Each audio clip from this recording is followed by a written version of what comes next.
Okay, it is 6 o'clock, November 14th. I will call the regular board meeting of Lowell Light and Power to order. Charlie, if you do roll call. Chairperson Beecham. Here. Vice Chairperson Founder. Here. Board Member Crawford. Here. Board Member Cadwalder. She will be absent tonight. She had to go out of town. And Board Member Shrouden is currently not here. And anticipated showing up in a minute. So I would entertain a motion. If you want to amend the roll, he is pulling in right now. I just want to verify that it's his truck. Yes, looks like his truck. So Okay. Andrew is present. I'll move to excuse board member Caldwell, Calder's absence. Supported. It's been moved and supported. Any further discussion? Hearing none. All those in favor signify by saying aye. Aye. Opposed? Motion carried.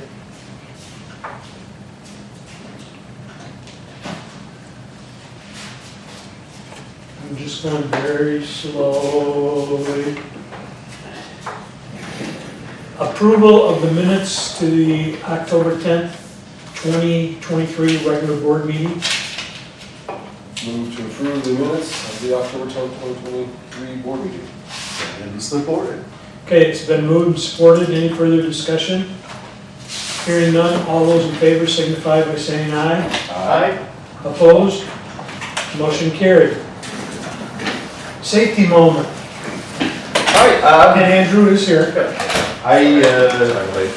So as we've implemented the safety moment, I have requested that the leadership team also participate in these, and Casey has graciously offered to take the lead on a safety moment, so I'll hand it over to Casey. All right, go up front or? Yeah. All right, so Thanksgiving coming up.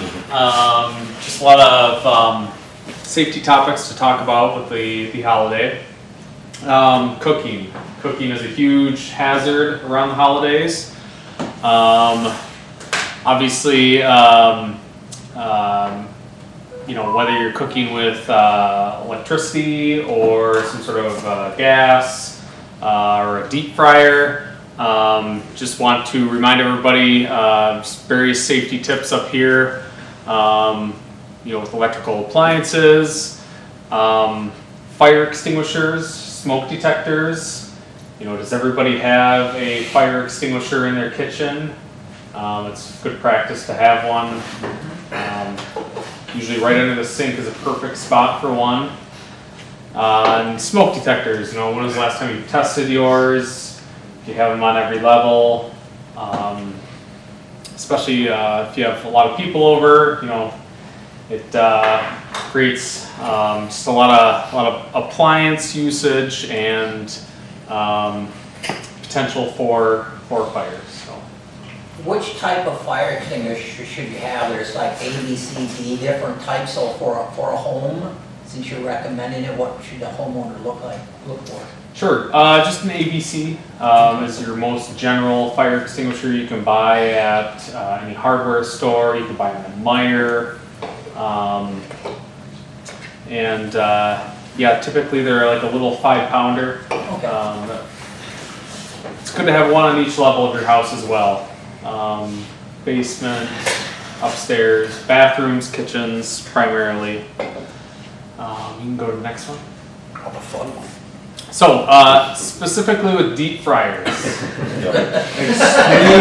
YouTube is just full of it. It's extremely hazardous. So a lot of tips, obviously put it on a safe, solid, level ground. Do not put it in your garage, put it outside of your garage. Worst case, just put it in the grass, even on a piece of plywood or something if your ground or grass is soft. Keep it away from any structures.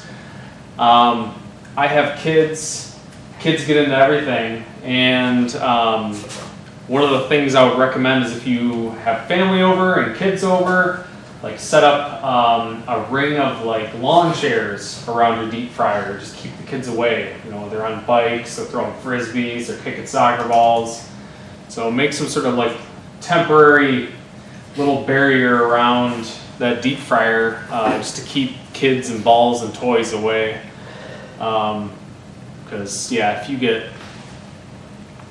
cooking oil on you, instantly your skin just melts away. So you can show the video.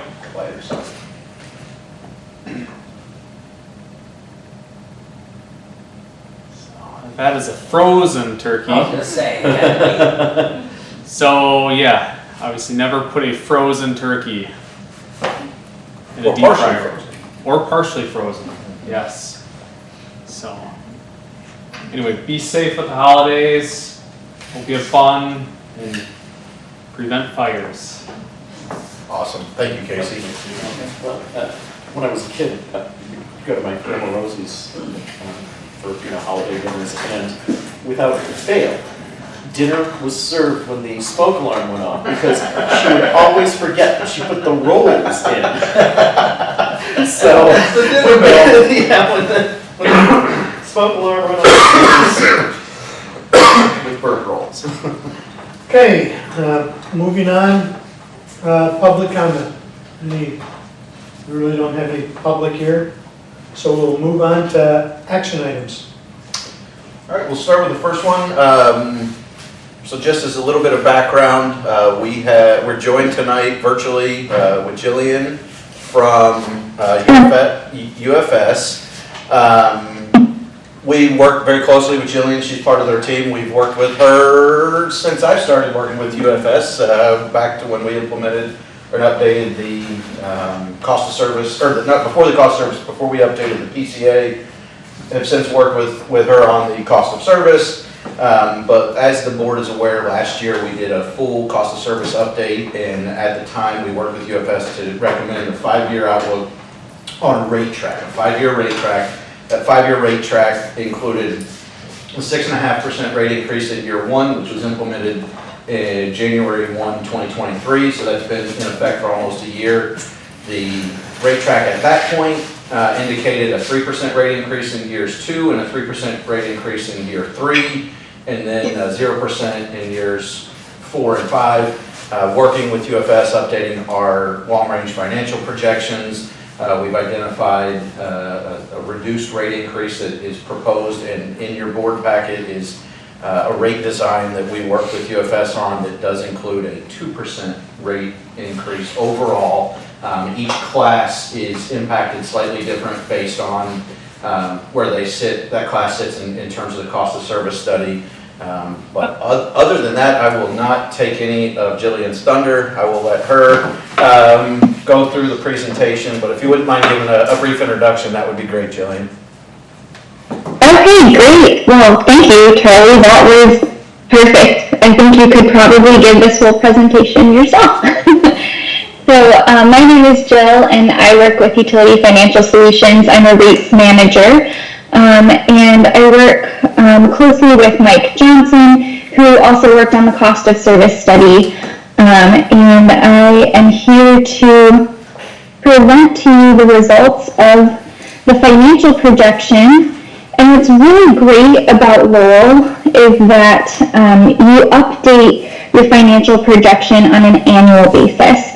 So what that does is it allows us to look at our projections from year to year, determine what cost changes you've seen, how your rate changes have impacted your revenues, and then we can make adjustments to the proposed rate schedule based off of what we're seeing from year to year. So that's very prudent financial planning. So today we're going to go over that financial projection. We took all of your data and we took the models from 2022 when we performed your full cost of service study, and we updated that financial projection piece by taking your full trial balance, all of your GL accounts. We look line by line at those accounts and we forecast them out for the next year, and we benchmark that off of your budget. And when we put those items into our model, what we're looking at are 3 key financial targets. So are we meeting our debt coverage ratio? Debt coverage ratio is really important because we need to make sure that we're not in violation of our bond covenants. Debt coverage ratio is our floor when we go to set a rate track. But at the very minimum, we need to ensure that we're meeting our debt coverage ratio. Then we have our minimum cash reserves, and the cash reserve target is important. I will keep saying minimum. We don't define necessarily a target cash that you should keep. We define a minimum because your cash balances will fluctuate depending on your capital improvement program. And your capital improvement program was pretty important to this study because I know that you want to increase the amount of capital that you're able to do year to year.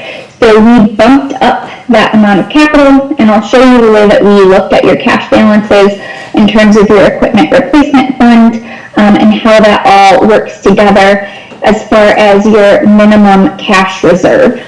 Then the third target is called the target operating income. And this target I find it the most interesting because as a public utility, you like to say, oh, we're not supposed to make a profit. We should not have a rate of return because we're a public entity. But in order to break even, we have to have a rate of return because our revenue requirements do not recover 2 things. It doesn't recover the interest expense on your debt, and it doesn't recover the inflationary increase in the replacement cost of your assets. So as an electric utility, you have a lot of infrastructure that you've installed to serve your customers. And through our revenue requirement, we will recover depreciation expense from year to year. But if we put an asset into service today for $1 million, and we need to replace it 10 years from now, we know that that asset is going to cost something more than $1 million.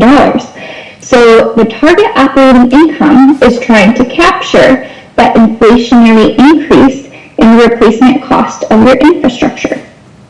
So those are the 3 key targets that we look at when we're setting a rate track, and that target operating income becomes our upper boundary. So we might want to exceed it from time to time, and you will see that in your financial projection we actually are going to exceed it, and that's because we need to do more capital replacement. So you're a little higher than average in your depreciation, so we need to do more capital outlay, and for that we need to exceed our target operating income. So we look at those 3 key targets, we determine the rate track, and then we will go through the rate design piece where we decide how we will move each class of customers in order to achieve that overall system increase of 2% that Charlie mentioned. Okay, and as we go through this presentation, if you have questions, please feel free to stop me and ask, and I will answer them for you. So anytime with a study, you have a certain amount of assumptions that you have to make when you're doing a projection. So these are an overview of our key assumptions. The first is inflation. And you'll see that we've used an inflation rate for the projection from 2025 to 2029 of 3%. And currently, our inflation is sitting year over year at around 4%. So we have seen inflation come down quite a bit from that big spike that we've had over the last 2 years. And we are expecting CPI to come back down to our historical norm of around 3% in fiscal year 2025. And this assumption, of course, since you update your financial projection from year to year, we would update this assumption accordingly. Then we have 2 columns in the center, growth and purchase power change. Growth is in the number of kilowatt hour sales, and the purchase power change is the cost change, so the dollar per kilowatt hour. Both of these columns are calculated through the data that MPPA provides to us. MPPA is the Joint Action Agency that provides power to Lowell. Then the next column is investment income. This is pretty small, but It's what we assumed as your, what you make off of your cash that's in the bank, and we have that at 0.5%. Then the last three columns are an overview of your capital. So in the capital improvements plan, we set that at $1.1 million. I know that when we initially started this study, we wanted to see some sensitivity analysis on what we could do with capital. So we've actually broken it up into two different columns. We have your capital plan, which is the capital we expect to be done each year at $1.1 million. And then we also have an additional $150,000 that we're going to set aside in an equipment replacement fund. And that's money that's set aside to do larger capital projects. I think you have a truck in there, the ERF projects, that last column, the $300,000 in 2026 and $250,000 in 2027. Those represent those larger projects that would be funded through the equipment replacement fund.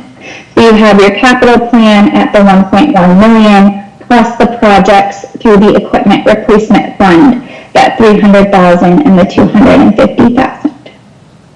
Do you guys have any questions on the assumptions that we made for this study? Yep, I have one question. So you mentioned that Yes. what we have to spend $1 million on this year would cost $1 million more 10 years from now or whatever. So wouldn't the Yes. capital improvements plan want to increase accordingly to account for that? I'm sorry, can you repeat that? I had a hard time hearing you. Yeah. So you mentioned that, like, if we had to spend $1 million on something now, it's gonna cost more than $1 million in 10 years or whatever. So wouldn't the capital improvements plan, wouldn't that need to be increased a little bit every year to account for inflation and whatever else? Or is that just accounted for in the inflation estimate that's getting applied every year?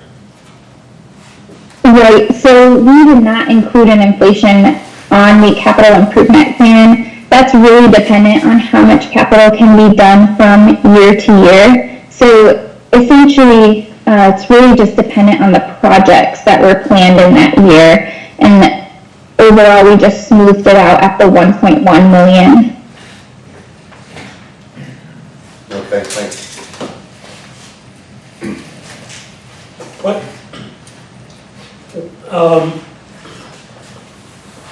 The cash reserve, cash balance,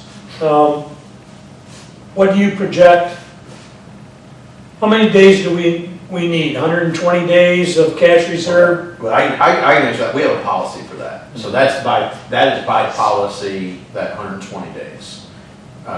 Internally, we've set a target of about 145 days so that because what we found the last time we went through a major market disruption and had massive inflation and our power costs went through the roof and our cash eroded faster than our PCA will recover that cost. So that cash balance is largely driven by a minimum threshold, which is 120 days, and then what in excess of that is a good cushion to absorb market disruptions or inflationary pressures. So by policy it's 120. Internally we targeted 145 plus days. Yes, and with the assumptions that we made for the study, the projected cash balances that, you can see this column, I don't know where my pointer is. All the way to the right. The projected cash balances with no changes to your rates sat at 113 days for 2025, and it's pretty consistent from year to year. So that cash balance is low if we don't make any changes to your rate. Our recommendation would be for your cash to be at that 140 days. Okay. So looking at this projection with no rate adjustments, your debt coverage ratio is really healthy. So like I said on the beginning slide, that's our floor. We when we go to set a rate track. At the very minimum, we need to be meeting our debt coverage ratio. Target operating income becomes somewhat of a ceiling, but because your utility is 56% depreciated, we need to be exceeding that target operating income because we need to be investing more in our capital improvement program. So we are right at target operating income, but we see that it drops from year to year with no changes in rates. Now with the cash balances, as it relates to your debt coverage ratio, bond rating agencies are really liking to see that 90 days has always been the benchmark in the past, but we're seeing that getting pushed up to 120 days, 150 days, to 200 plus days for the highest bond rating.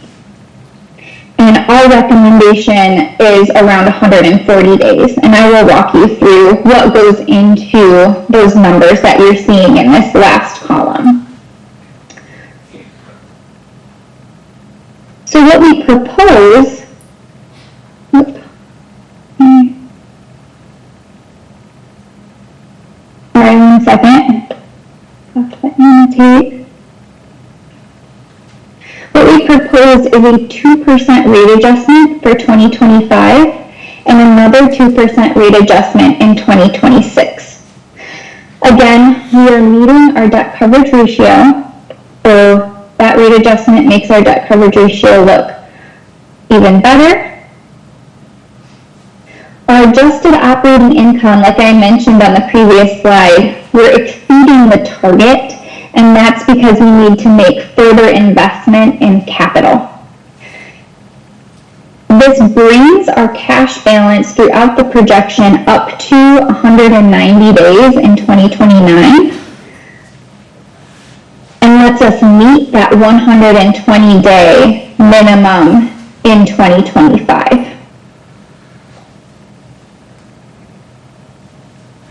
Do you have any questions about this rate track?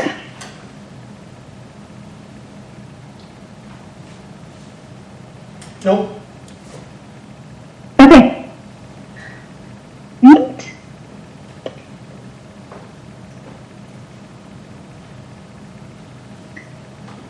Okay, so to talk you through our targets, debt coverage ratio, we like to add a safety factor. Typically in bond covenants, there's a minimum coverage ratio of a 1 or a 1.2. But in the electric industry, there's weather that can affect sales and power supply costs that can affect your expenses. And so we like to make sure that you are never in violation of your bond covenants. So we add a safety factor of 0.2 to a 1.2 standard coverage. So we target for financial planning purposes a 1.4 coverage ratio. And you can see that you're sitting at 3.5 without any changes to your rates. So you really are in good shape, and your debt is falling off in year 2029. The minimum cash is a calculation that consists of 5 elements.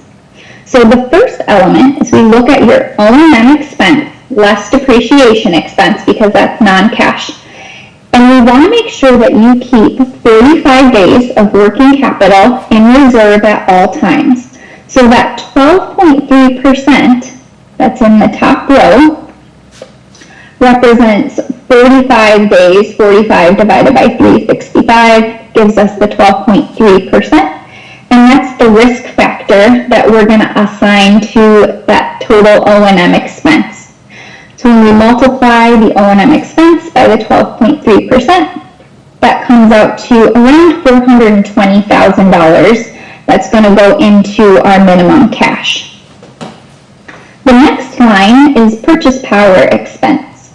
And we want you to make sure that you can always make that purchase power payment. So we look at your maximum purchase power payment in a year, and that maximum month is what we want you to keep in reserve. So your max month was 14.2% of the total, or $820,000. and that's going to go into our minimum cash. Now the third line is a little bit subjective, and we call it historical rate base, but we're looking at your total investment in infrastructure and trying to recognize that a risk exists of a catastrophic event occurring that could harm or damage the infrastructure in your system.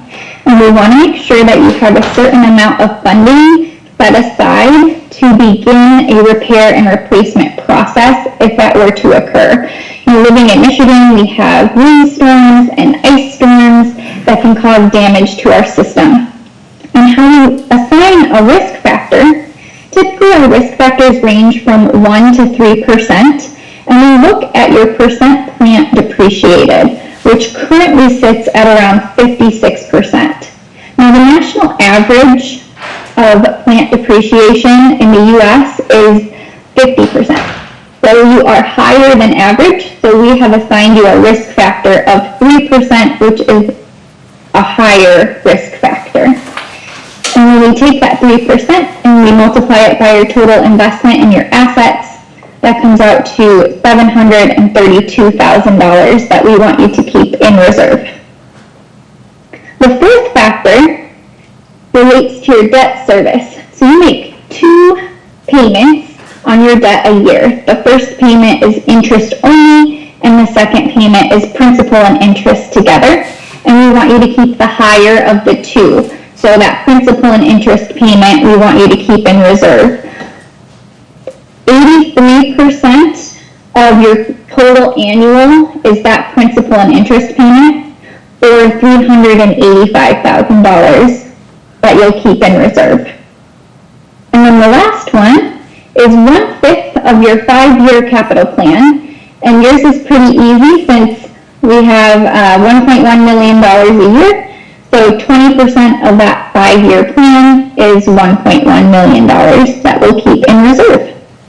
And when we add up those 5 elements, it comes to about $3.5 million that we would recommend keeping in reserves for your minimum cash. And again, your actual cash levels are going to fluctuate above that minimum depending on where you're at with your capital spending. All right, any questions on this target? Does that,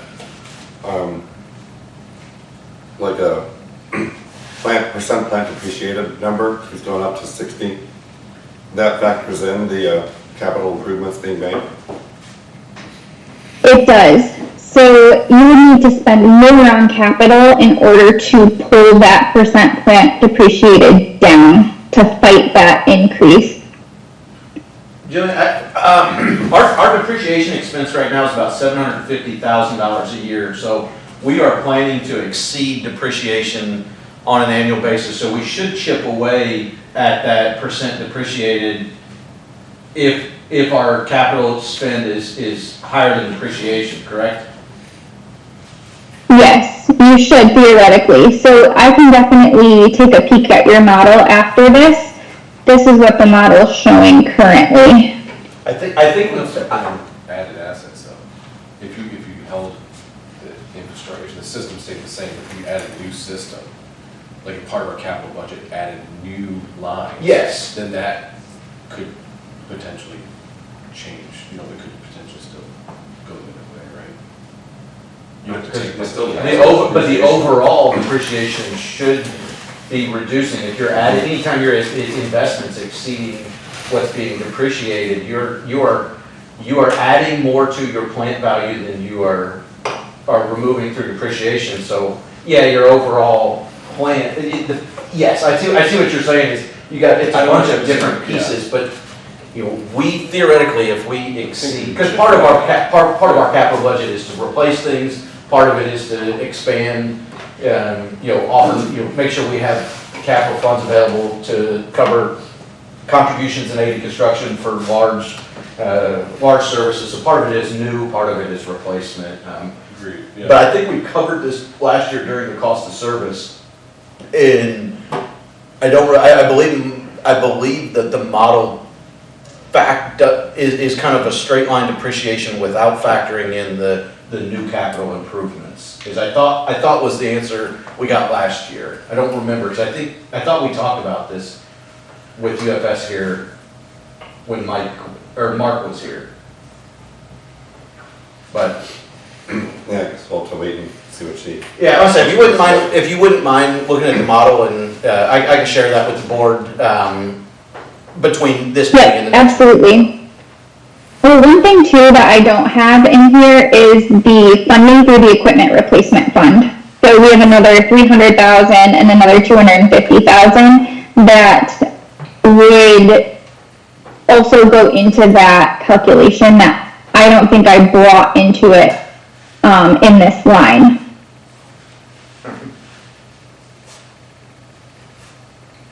Yeah, But I will check into that and get back to you. All right.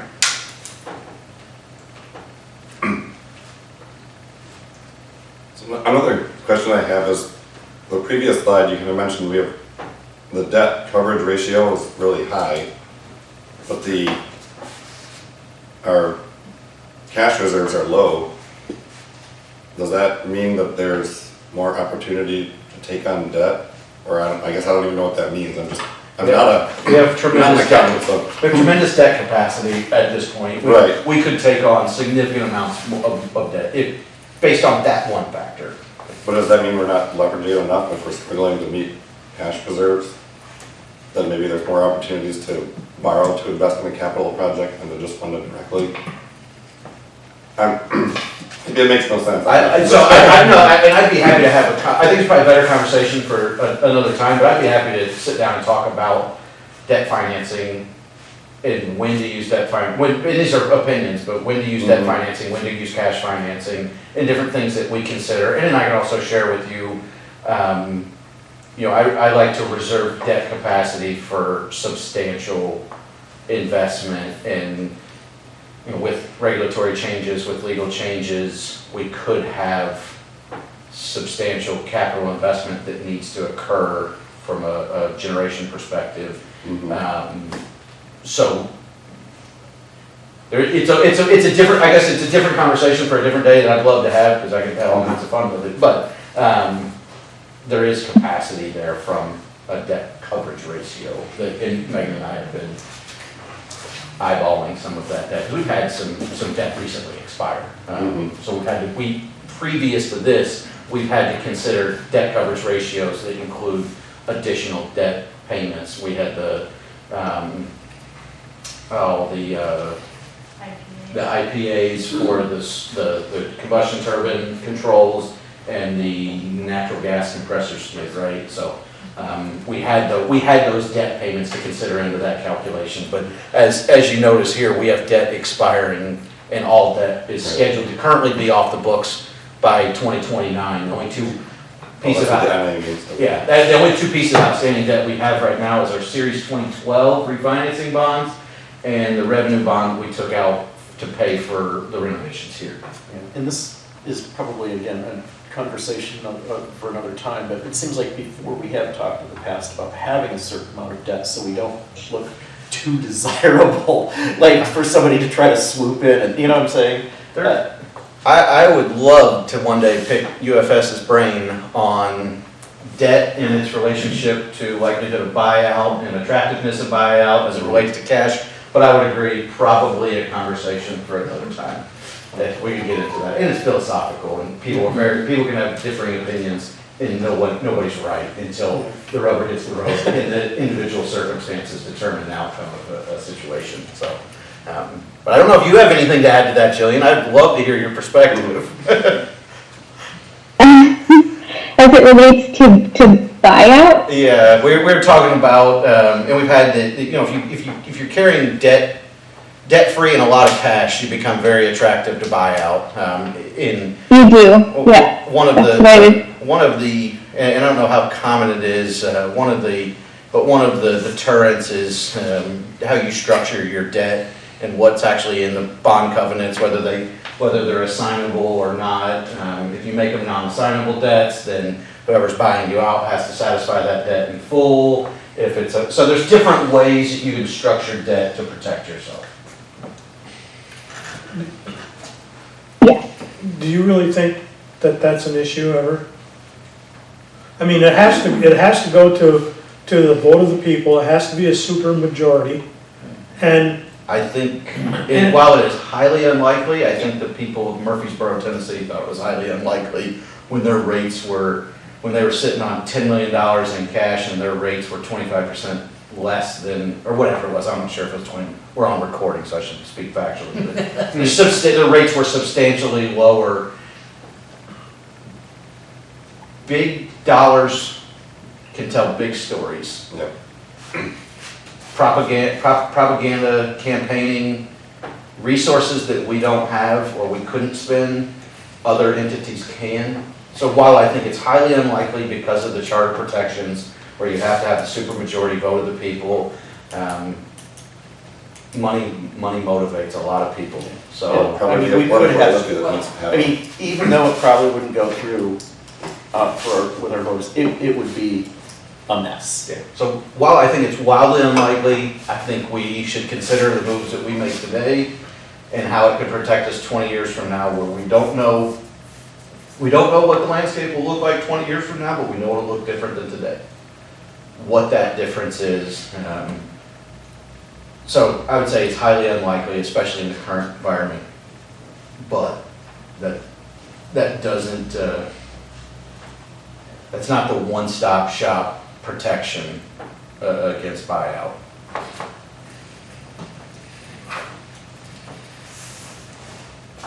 Yep, I would agree. All right. And we'll hand it back to you, Diamond. All right. All right.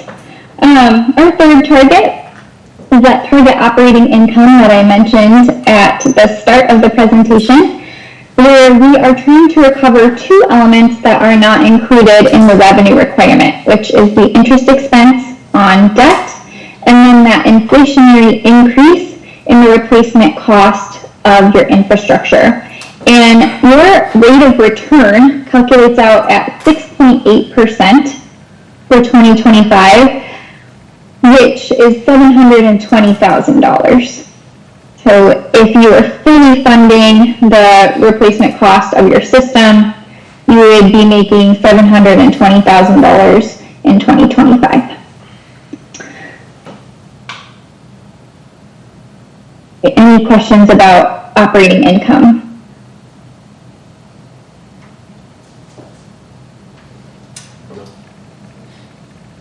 All right. Can you guys still hear me? Yes. Yep. Okay, perfect. I got a little sound in my AirPod, so I wasn't sure. So in 2022, we performed a cost of service study. And a cost of service study is a little bit different than a financial projection, because a cost of service study takes all of your expenses and your cost structure and your revenues at one moment in time, and it looks at how each rate class recovers the cost to serve them. So what are the revenues that are being generated by this class, and what does it cost to actually serve this class? And the overall system needed an increase to meet the revenue requirements of 7.3%. Now, we don't typically recommend for you to move to cost of service in one fell swoop.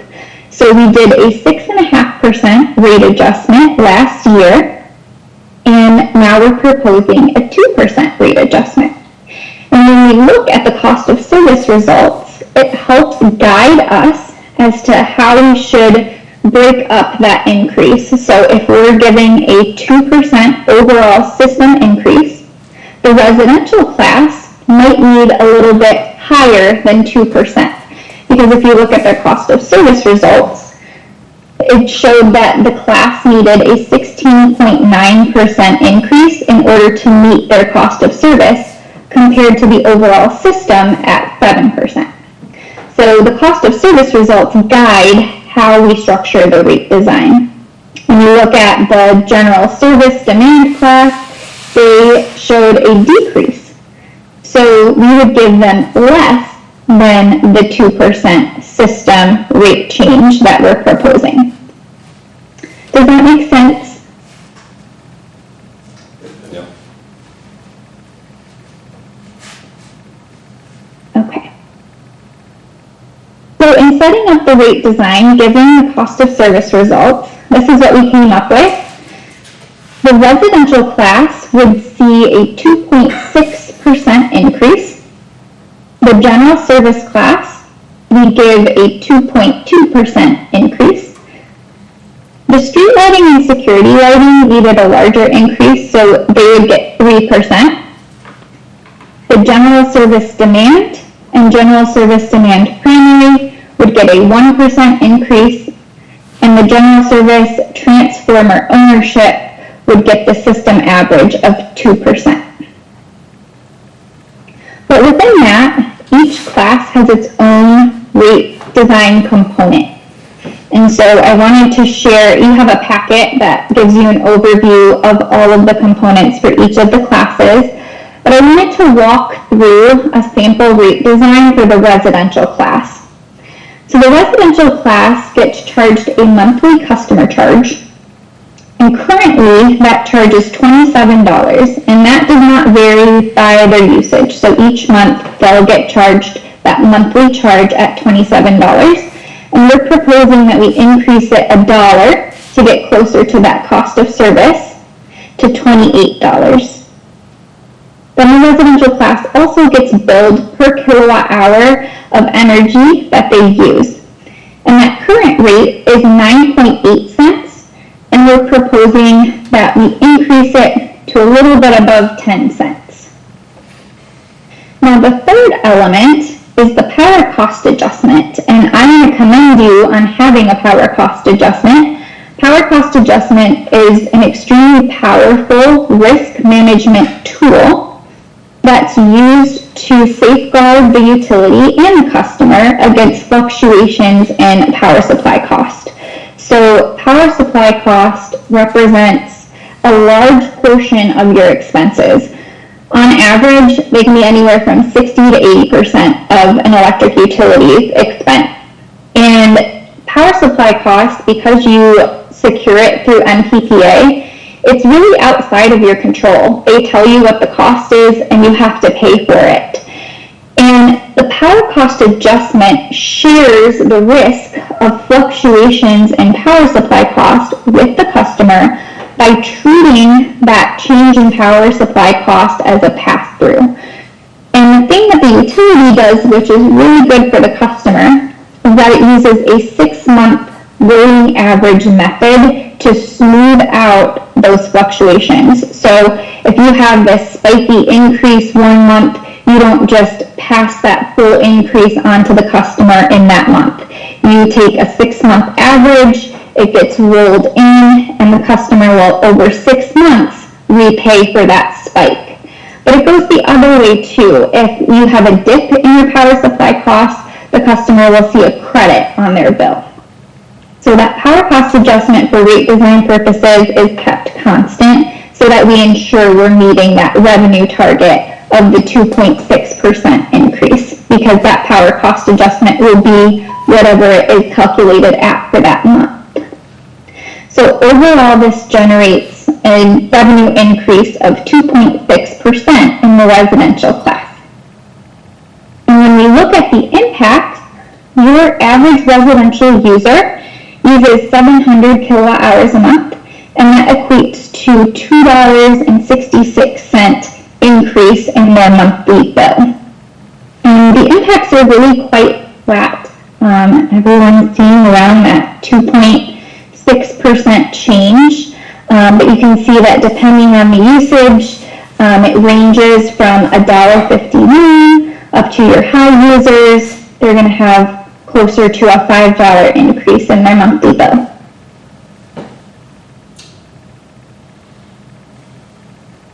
And I believe that is everything for today. Are there any questions that I can answer?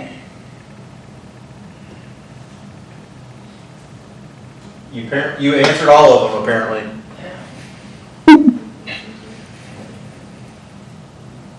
Very informative. Yeah, thank you, Jillian. It's, I know Megan and I work very closely with UFS, and Mike's on the call along with Jillian. It's been great working with you all. I know, we still, part of this project was second piece is looking at our contribution and aid policy and reevaluating that. So we continue to work with UFS, but just want to highlight the positive relationship we have with UFS and how great it is that, some industry leaders live in our backyard. So the fact that they're Holland-based is awesome.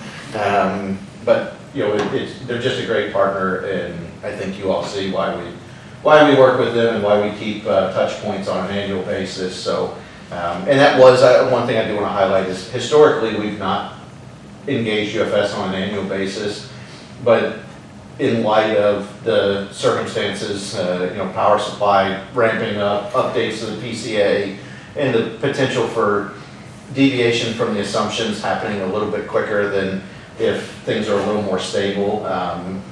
We thought it was important to hop right in, re-engage on an annual basis and make sure that we're making fine adjustments on an annual basis instead of making course adjustments every 5 years. So, Are you using them for water and sewer, UFS?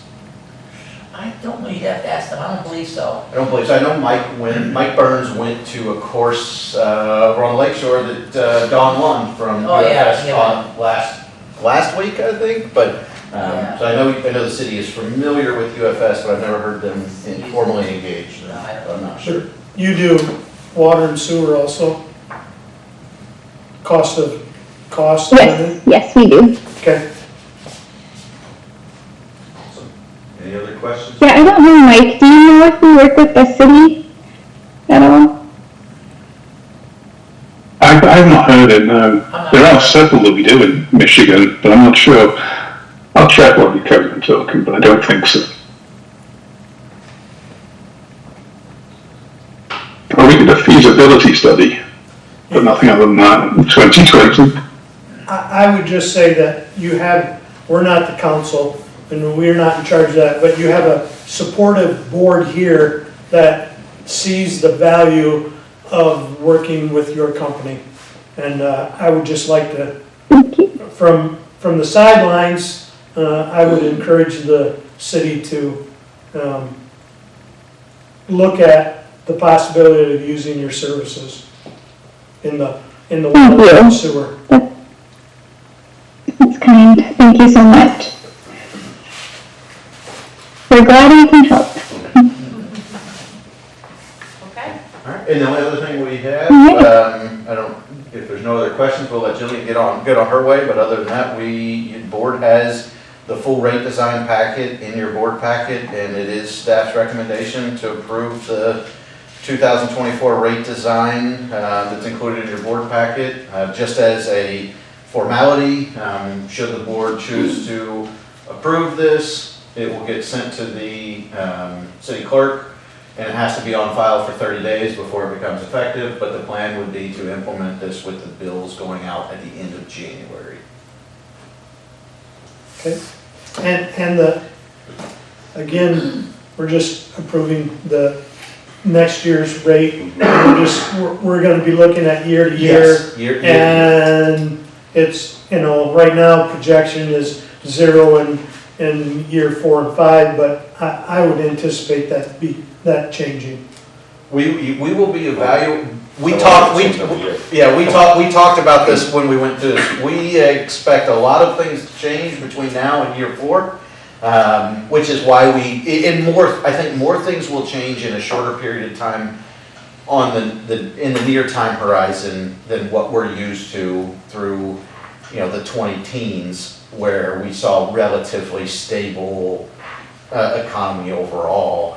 Well, So I think it's also the governmental Yeah, well, regulations that are Yes. being looked at or pushed or whatever. Yes. So I think that's going to definitely have a huge effect on us in the electric. Yes. Water might be a whole different thing, but I would very much agree that we are facing a lot of changes that we'll touch base on over the next multiple board meetings in multiple years. So, but if the board doesn't have a need to have Jillian stick around for the vote, we will thank her and wish her the best as she goes on with her night. Thank you. Thank you. All right, thank you. Bye. Bye. Thanks, Mike. Let me tell you something that's funny, completely separate. Mike is from England and they only have one time zone. So, and he lives in central time zone. So scheduling meetings with somebody who is not historically used to dealing with time zones across multiple time zones is regularly entertaining. So, side note. Never interact with Europe, most of Europe. Wow. It's in Germany. Okay, I would entertain a motion to approve the recommendation of the administration and UFS. Motion to approve the long-run financial plan review. I was reading from here, but that's not one, yeah. 2024 rate design. Ready for 2024 rate design. I'll support. Okay, it's been moved and supported. Any further discussion? Hearing none, all those in favor signify by saying aye. Aye. Opposed? Motion carried. On to the Minimis benefits policy adoption. All right. Yours. This is one of my favorites. By definition, this is not significant, but the policy is necessary. As a little background, and I mentioned it last month, during our audit process, Peter brought to our attention that the Michigan Department of Treasury has provided public auditors with guidelines that specifically request that de minimis benefits like coffee, food, it's defined by IRS tax law, but that those are either provided for specifically in a collective bargaining agreement or duly adopted employment policy of the governing unit. So that's why we're here to talk to the governing unit about a duly adopted employment policy. But really what this does, we took the recommendation, worked with our legal counsel, try to figure out how necessary is it, what is necessary, and where does it fit. Ultimately, we landed on layering in with our prohibited benefits policy and adjusting that policy, because the way that the prohibited benefits policy is written is it carves out, it says you're prohibited as board members or employees from receiving any benefits because you're employed or related to flight power. And then it has a separate section of all the exemptions. And you can have an exemption if it's a small amount or if it's something that would customarily be provided to everybody. There's different carve-outs. One of those carve-outs is the addition of language that would exclude de minimis fringe benefits from being prohibited benefits. So it's kind of a cumbersome, the policy was already a little bit cumbersome, but there's a red line policy for the, it's governance policy 2-16, but it's the prohibited benefits policy. The red line includes this additional language, and it is our recommendation to approve the policy, the amended policy as presented. Happy to answer any questions, but this one's fairly straightforward. Charlie, does it affect the lineman appreciation, the gifts that they receive from that as well? Because there are a couple of substantial higher gifts and lower gifts, so I just want to... No, that is covered elsewhere. Okay. Yeah, we have gift thresholds that say you can't receive a benefit, you can't receive something given to you in excess of a certain value. That was established when we modified the original prohibited benefits policy. That policy was based on the Attorney General's guidance for elected officials and slightly modified for our purposes, but when we did that, we did include considerations of things like that. Fringe benefits are more the benefits that the employer provides to the employees instead of the public, but the policy is all encompassing and does include considerations of gifts and things like that. Okay. No further discussion, I would entertain a motion to approve the Minimis, can you pronounce it, benefits policy adoption? So motion? Supported? It's been moved and supported, any further discussion? Hearing none, all those in favor signify by saying aye. Aye. Opposed, motion carried. Office hours schedule change. All right, so we have been talking about this for the last 2 months. This will be our third conversation. Obviously, I introduced the idea of us looking at traffic patterns from customers and trying to, I guess at the core of this whole initiative is the idea that we're a small employment group. The employees that we have are very talented, but they all wear multiple hats. So how can we ultimately leverage our employees' time to advance our strategic goals better than under the current structure? And one of those goals is to provide schedule flexibility and a schedule that helps us retain and attract the talent that we have right now, essentially. That data was really interesting. We've had ongoing conversations with various board members, kind of fleshing out what we're trying to accomplish and how we want to accomplish it. We've tried to take everybody's feedback. We've gotten some very valuable feedback. I know, Perry, you mentioned that you're not in favor of moving to a paid lunch, so that is not included in here. You also mentioned, that you'd like to expand the opportunity for customers to engage with us. So we tried to take all that various feedback. Tina provided feedback and so did Daniel about what is, meaningful flexibility. And if we can't really provide meaningful flexibility, do we really accomplish the goals that we set out to?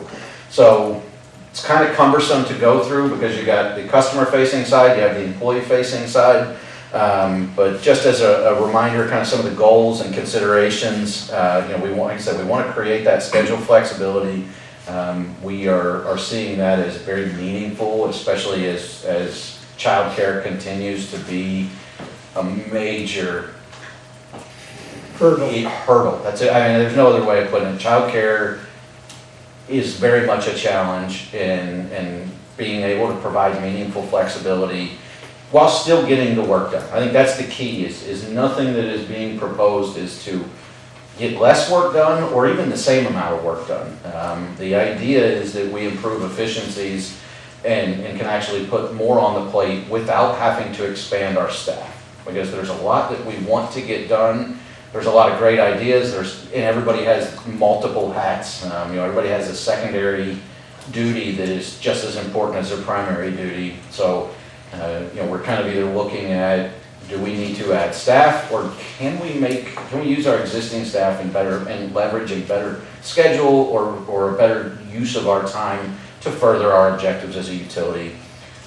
So again, we also want to provide uninterrupted time, as we've taken on significant initiatives to improve the efficiency of the office and the processes. We've identified interruptions, non-quality interruptions where people are just coming in to do things that, they don't even, it's not even a positive interaction. It's drop a check on the desk and walk out without getting a receipt or anything. So we want to provide that uninterrupted time to focus on their additional responsibilities, expand the capacity of the office staff through efficiency improvements. Obviously, we want to minimize the disruption to customers and also be willing to accommodate customers to a reasonable extent, because we're acknowledging that there is some, not every customer doesn't want to do business with us during those first 2 hours of the day. But we're willing to make adjustments. And then the schedule does, we also wanted to reduce the unpaid lunch from an hour to a half hour. So the schedule we are proposing is essentially a Monday through Thursday, 9-hour day with a 4-hour day on Friday with movement. between Monday through Thursday into Friday, acknowledging that some of that flexibility, you might not be able to get all 9 hours in Monday through Thursday, so if you're gonna shift an hour or two to Friday, so typically it's nine hours Monday, Tuesday, Wednesday, Thursday, 4 hours Friday, to be adjusted slightly. So to the public, we're proposing the office hours of Monday through Thursday, 10 a.m. to 4:30 p.m. That 4:30 p.m. is a slight change and actually came from some insight from a board member, sharing the idea of, really how many end of the day interactions result in rushing to wrap up the day. And if we can provide a little bit of time at the end of the day to allow our employees to wrap up their day so they're not scrambling, so they can efficiently and productively wrap up the end of day tasks without it carrying over into overtime and asking them to balance, managing their overtime requirement with serving the customer. So that's a slight change. And then Friday would be a 9 to noon day. And then the other addition, kind of as a response to your feedback on can we expand the opportunity for customers, is we'd like to offer up appointments basically. And it's a relatively I think it'll be a relatively informal process because it's really just out of personal preference that any customer needs to come into the office. Everything that you need to do with us, from establishing service, transferring service, stopping service, establishing it, setting up an account, making payments, it can all be done electronically, but I know we've talked, just because it can be done electronically doesn't mean everybody can do it electronically. So we acknowledge that it's still a vital part of our business to make sure we are available for in-person. And if there are times that customers can't adhere to our 8 to 5 schedule, and right now they only have opportunities to come in our office from 8 to 5, where through different conversations with employees, I think some employees will lean towards coming in a little earlier, some will lean towards coming in a little later, and I think realistically, we, as needed, on a very sporadic basis, we can expand our appointment offering times from probably 7:30 to 5:30, if not even beyond that, depending on the individuals working. But I know Julie, Megan, and I, we do require 2 people to be in the office anytime a customer's in the office. But I know Julie, Megan, and I have a little bit more flexibility. Megan's got childcare issues just like everybody else. But based on the individual conversations, the availability, I think, will expand for the customers beyond what it is currently, but it will be on a by appointment basis. You can't just stumble up to our door, without advance notice at 7:30 and expect to get in. But we will be flexible, and it'll give us an opportunity to work with our customers. And but that's what we're proposing from the customer side of things. From the employee side of things, we essentially want to allow employees to exercise a flexible schedule as long as how they do it falls inside certain guardrails. And instead of establishing a set schedule for everybody, we wanted to say, here are your guardrails to get the expectation is get 40 hours in, and as long as you do it within this kind of set of rules, then you're in good shape. So those rules are, essentially we want to establish hours that the office will be available. I don't think it's, 7 to 7, it's probably a little bit flexible from there. But what I don't want is employees coming into the building at 1 o'clock in the morning because it happens to make sense for them. But they need to there's too many safety issues, there's too much public safety concern, or too much that could go wrong if we just say the office is always open, get your hours when you want. So we acknowledge we need a little restriction. Office staff would be required to be in the office from 9 to 4:30, Monday through Thursday, and 9 a.m. and 9 to noon on Fridays. And why that is one of the goals is we want uninterrupted time. So the office is essentially proposing to establish, we don't have a good name for it, they all sound like kindergarten terms, but quiet hours essentially, focus time from that 9 to 10 period every day. So everyone will be expected to be in at their desk by 9 from 9 to 10 is going to be essentially quiet. Let's all focus. We're going to set up different workstations and allow and provide every employee with a private individual workstation for that time. And it really only involves setting up one additional workstation somewhere else and allowing somebody to migrate to that station. But that requirement aligns with our quiet hours, and we really want that to be we want that to be a set time, so we can schedule collaborative work during that period as well, or we can schedule entire office-wide trainings, we want to be able to leverage that time as a group as well. And then it also aligns with the hours we're proposing to be open to the public. We would make limited remote work available, because what I think we will end up seeing is bits of time where people have to leave a half hour early and need to make up a little bit of time. And if we can offer, they'll fall slightly behind that 9-hour average Monday through Thursday, and we want to offer making up a little bit of time on Friday afternoon, or using some remote work and allowing for some flexibility with remote work. And we do that now already. The last computer refresh we did in the office, every computer went to a laptop computer, so that every computer is set up with the VPN, and every computer has the ability to leverage a remote work site in order to do the majority of their work. We're going to expand it to include being able to take phone calls and everything through their computer, through the VPN. So the schedule would offer for additional remote work with certain parameters. Again, the transition only requires a half-hour unpaid lunch instead of an hour unpaid lunch. And then the other thing is we want, employees will have the opportunity to make up a little bit of time on Friday, but we also acknowledge we have to set some boundaries on how Friday is used, because some of our considerations are when is the most productive time of the week, and when is the least productive time of the week. And we don't want to, we have to balance the good for the employee and the good for the company and the good for the customer. So it's a three-legged stool that can really get lopsided quickly.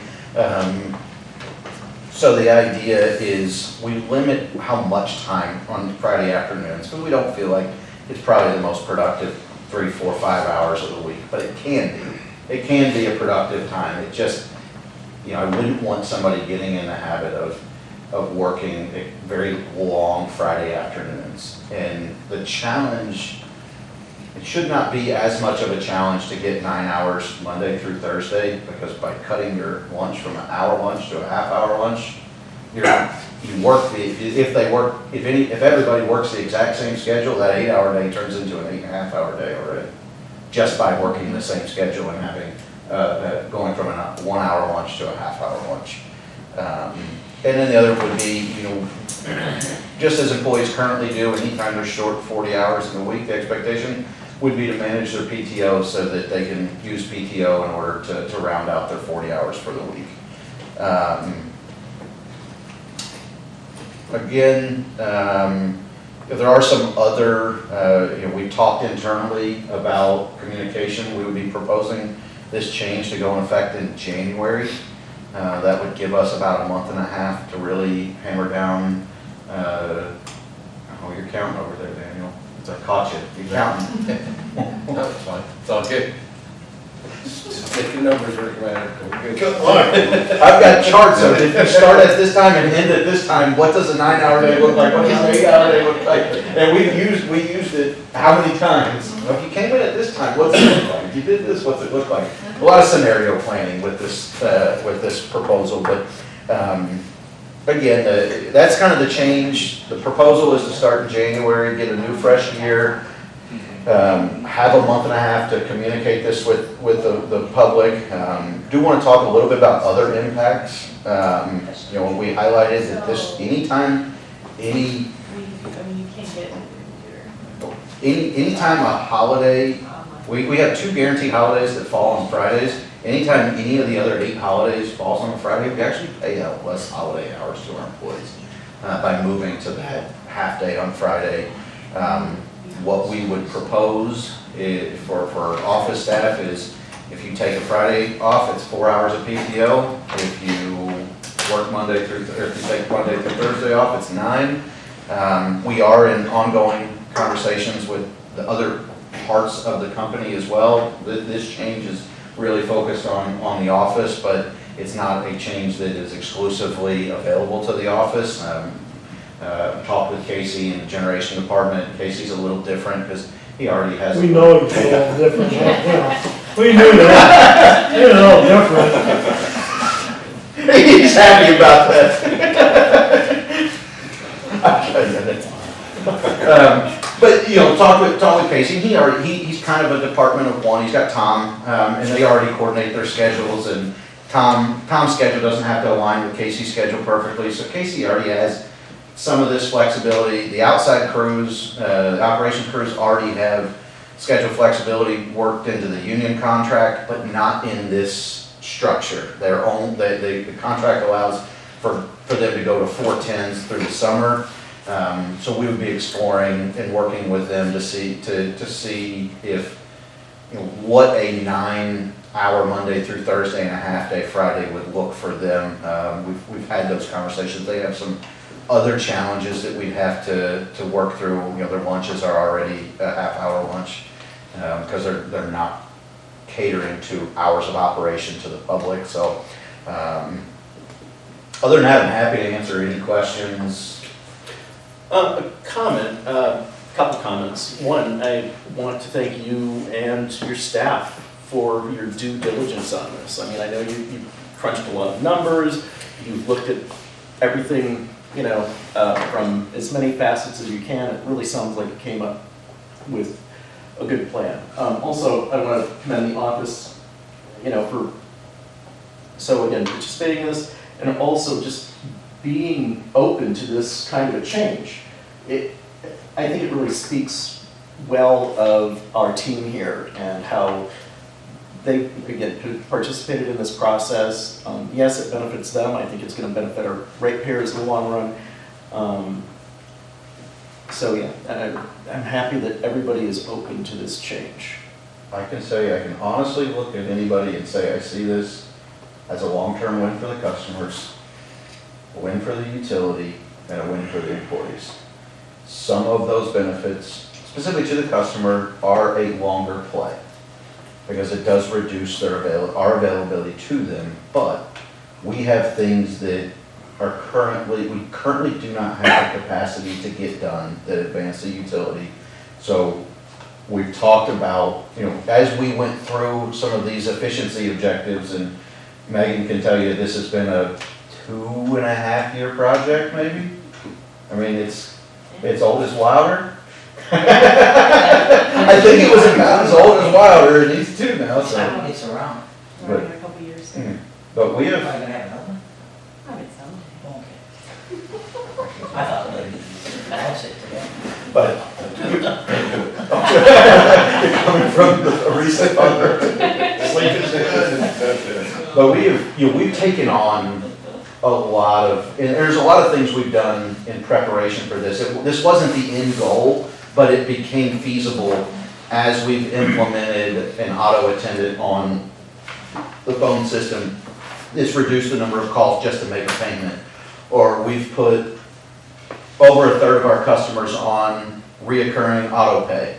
That's a third less people that have to physically interact with us. Or we've added the ability to sign up for service and terminate service and transfer service and all that online. So that's an online process. We've implemented a new online portal that's far more user-friendly and far more beneficial to the customer. We brought in Faith as a part-time high school student to come in and help alleviate things, and we still see more needs and or see more capacity and see a drive from the employees to do more. I had 3 emails in the last 2 weeks from one employee with amazing ideas. It is just a matter of we've got to provide them with the opportunity to do. So the alternative, and getting back to where probably the most tangible direct benefit to a customer is, I think this is an opportunity to avoid adding staff. And adding staff is not decision I take lightly, because it's, in my mind, it's a permanent decision. It is, I don't add staff for a 2 or 3 year need, because then you gotta lay somebody off. And I don't ever wanna lay somebody off, and I never wanna eliminate a position. It's something that we pride ourselves as a public utility, being able to provide stable employment. So I'm not a fan of the threshold to add staff and ask our customers to financially support an expanded staff is a pretty high threshold to meet in my mind. I always have said growth is easy. You just hire somebody. Decline is not easy when you have to lay Yeah. somebody off or whatever. And I'll add a couple points. One of my big key things, and this addresses that, is working 40 hours, being paid for 40 hours. I'm not a proponent of, I support the city, but I'm not a proponent of working for 38 hours and getting paid for 40. I'm self-employed. When I don't work, I don't get paid. When I work, I get paid. Unless So- you're working for your daughter. Yeah. And that costs me more money. I The trips to Home Depot cost me more. This schedule, again, as you've mentioned, allows Lowell Light and Power to accommodate customers along with getting our employees getting their duties completed without having to hire more staff. I think that's a big plus. We've looked at studies of the office staff have kept track of how many customers come in between 8 and 9, how many come in, and over not just a week, but they've been doing this for months, gathering this information. So I think it's the right thing to do. It allows, again, I have kids, I have a daughter that has a grandson and soon to have he says my grandson says he's gonna have a sister. I'm not sure they don't know, so I don't know, he might be shot, but that managing daycare and all those things is a challenge for the younger generation, or I should say, the generation that has kids school age and younger. It certainly is a challenge, and this helps address that, helps our employees with cost of daycare, because that gives them some flexibility, because if they don't, I mean, it gets very prohibitive. So I think it's the right thing to do. I think our customers, it's going to save them in their rates, because we're not going to be hiring more people at the current. Someday maybe we have to, but it allows our employees to have quality time to get other things done. They have multiple duties, and it allows them to get things done, and that benefits our ratepayers. So I'm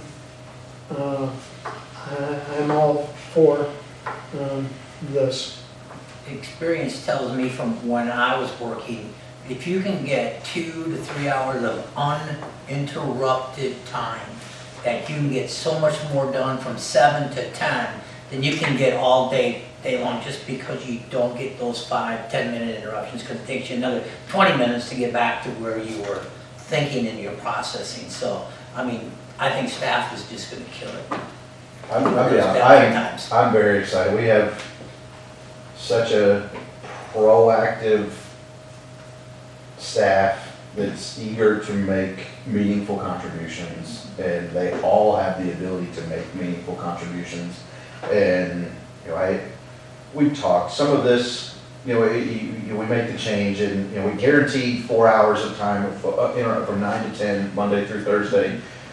But there's also additional time, to your point, Exactly, is that, if you work 9 to 4:30, you don't have your hours in. You're not getting 40 hours in, so you either have to come in earlier than that. So the idea is to provide blocks of uninterrupted time and allow the remote work. It allows people that uninterrupted time at the house too, especially if they only need to round out a couple hours. And we have some employees that I live 5 minutes away. We have other employees that live in Grand Rapids area, we have some that live a little further. They're geographically dispersed.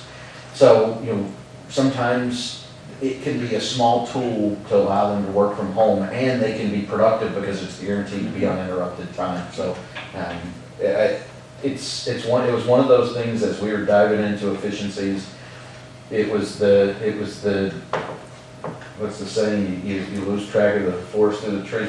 It was right here. We missed the inefficiencies associated with interruptions. We're looking at deep processes of, where does this process get handed from this person to this person, and how can we streamline that, and what's not automated that could be automated. We've had these initiatives going on, except 2+ years of looking at how do we make efficiencies, improvements, and a lot of it's been process-based, and it kind of came to the realization that, and I think it was from staff feedback, that if we just, and it's tough to balance because the interruptions are what we do. We focus on serving our customers.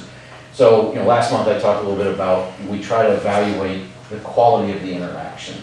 And you want to take your negative interactions and make them more positive. You want to slide everything towards positive. There are certain interactions that cannot be anything better than neutral. They can go bad. They can't go much better. And usually that's making a payment. If you're just coming in to hand us a check, have it applied, there's very little that can make you feel really good about that interaction. There's a lot that can go bad. So how do we minimize those no better than neutral interactions? And if we can minimize those and consolidate them into a certain period of time, we can set a very clear expectation that yes, you need to give those the full attention and make sure they don't slide from neutral to the negative side of the spectrum. Because I carve up every customer interaction as a big spectrum. On one side is the customer's elated and feels great. The other side, they feel terrible and hate us. Every interaction falls somewhere in the middle of that spectrum, and some of them are just nothing. They're very neutral. So trying to focus on quality interactions and making sure interactions slide towards the positive side of the scale is a priority for us. So my one challenge, and Charlie and I have talked about it, my one challenge would be to the board and then to the office staff is how do we, we've talked about it, the ledger, the Lowell's first look, flyer, different things, but I certainly would like to see a big splash to the community of this idea of what we're going to in hours and how it's going to benefit the ratepayers, the office staff, how it's going to benefit the community going to this. And I've said, talk at Rotary, I just, I think it's, for me, it's important to have a big rollout, big presentation, whatever, to the community, how this is going to benefit all parties. Because again, what I don't want customers, they're reducing their hours and they're making all this money and we're stuck out in the cold. We need to really show how it's going to be a benefit for all parties. And I challenge to the board, if you can think of different things, doesn't have to be tonight, but talk to Charlie, talk to our office staff, and again, I want to have this a big. I think it's a big deal. I want to have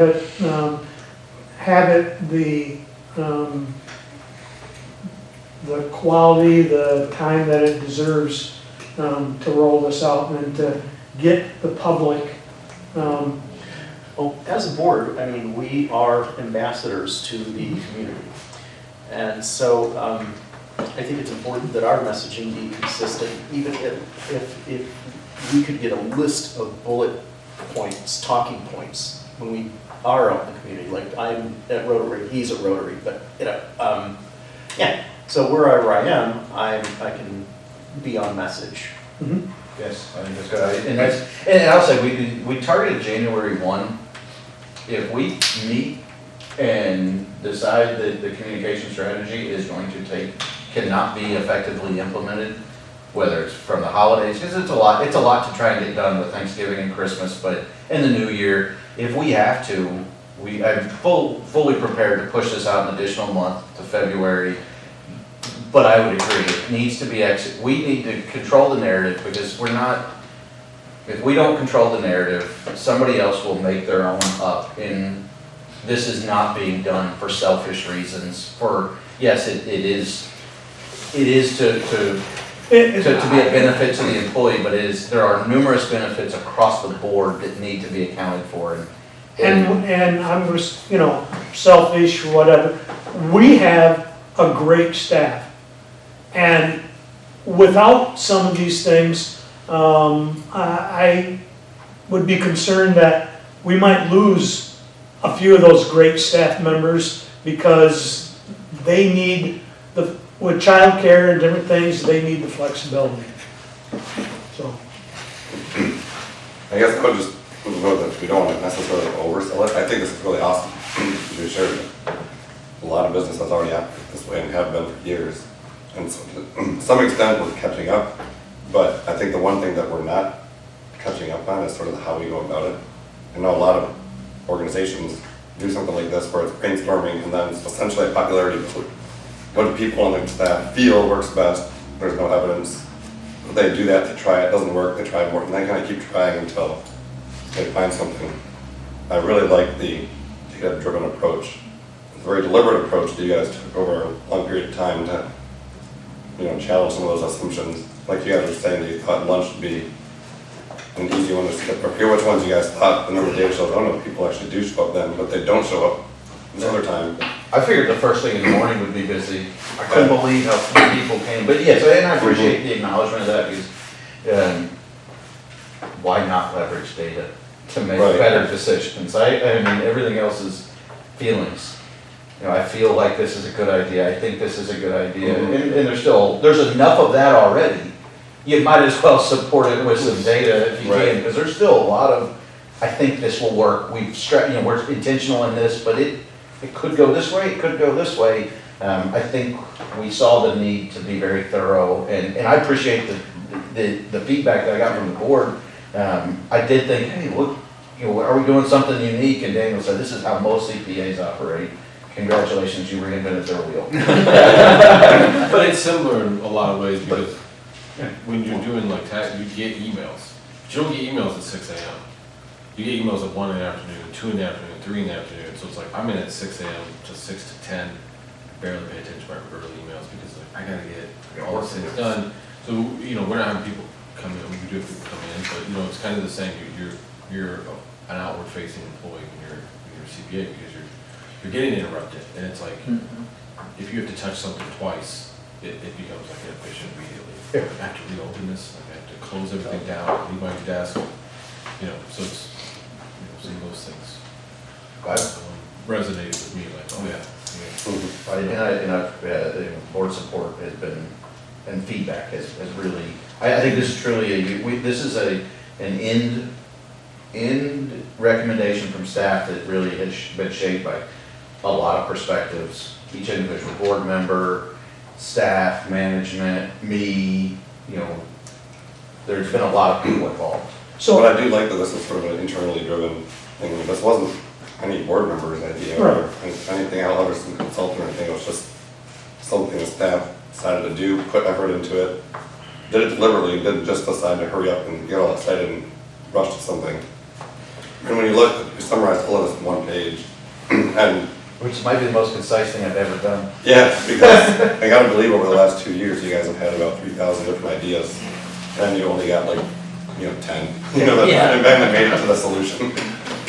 So, So that's pretty cool, I think. When are bill payments due? So that's something I didn't touch on. So bill payments are due the 20th. Right. In one of the communication So strategies. 2 periods before the first to tell people coming in at 8 AM Yes. that they can't come in until 10 Yeah, AM. that's one of the things is we want 2 billing cycles. We can leverage the bill itself 2 times. Because the nice thing is the people that are impacted still get paid for bills. The likelihood, because honestly, we found that it's hard to get, it's hard to. We know where. Yes. Come in Friday. Yeah. Even though we come on meeting with Charlie, he still comes in on that day. We'll make that day. Just don't trip Teresa over comes in. Oh, Teresa comes in, I know. She has to get her. But, so what we would essentially do is Friday would never be a part of the disconnector collection process. So you'd never have a tag day on Friday, you never have a disconnect day on Friday, you never have a due date on Friday. I put those in a terrible order because that's not the order they come. Due date, tag date, disconnect date would never fall on Fridays. And we actually talked about having some bills, like envelopes, where we have on the front of the envelope something printed in a bright red, important message about due date inside. Because that's a tough one to communicate, because people are creatures of habit. They know that we're due on the 20th.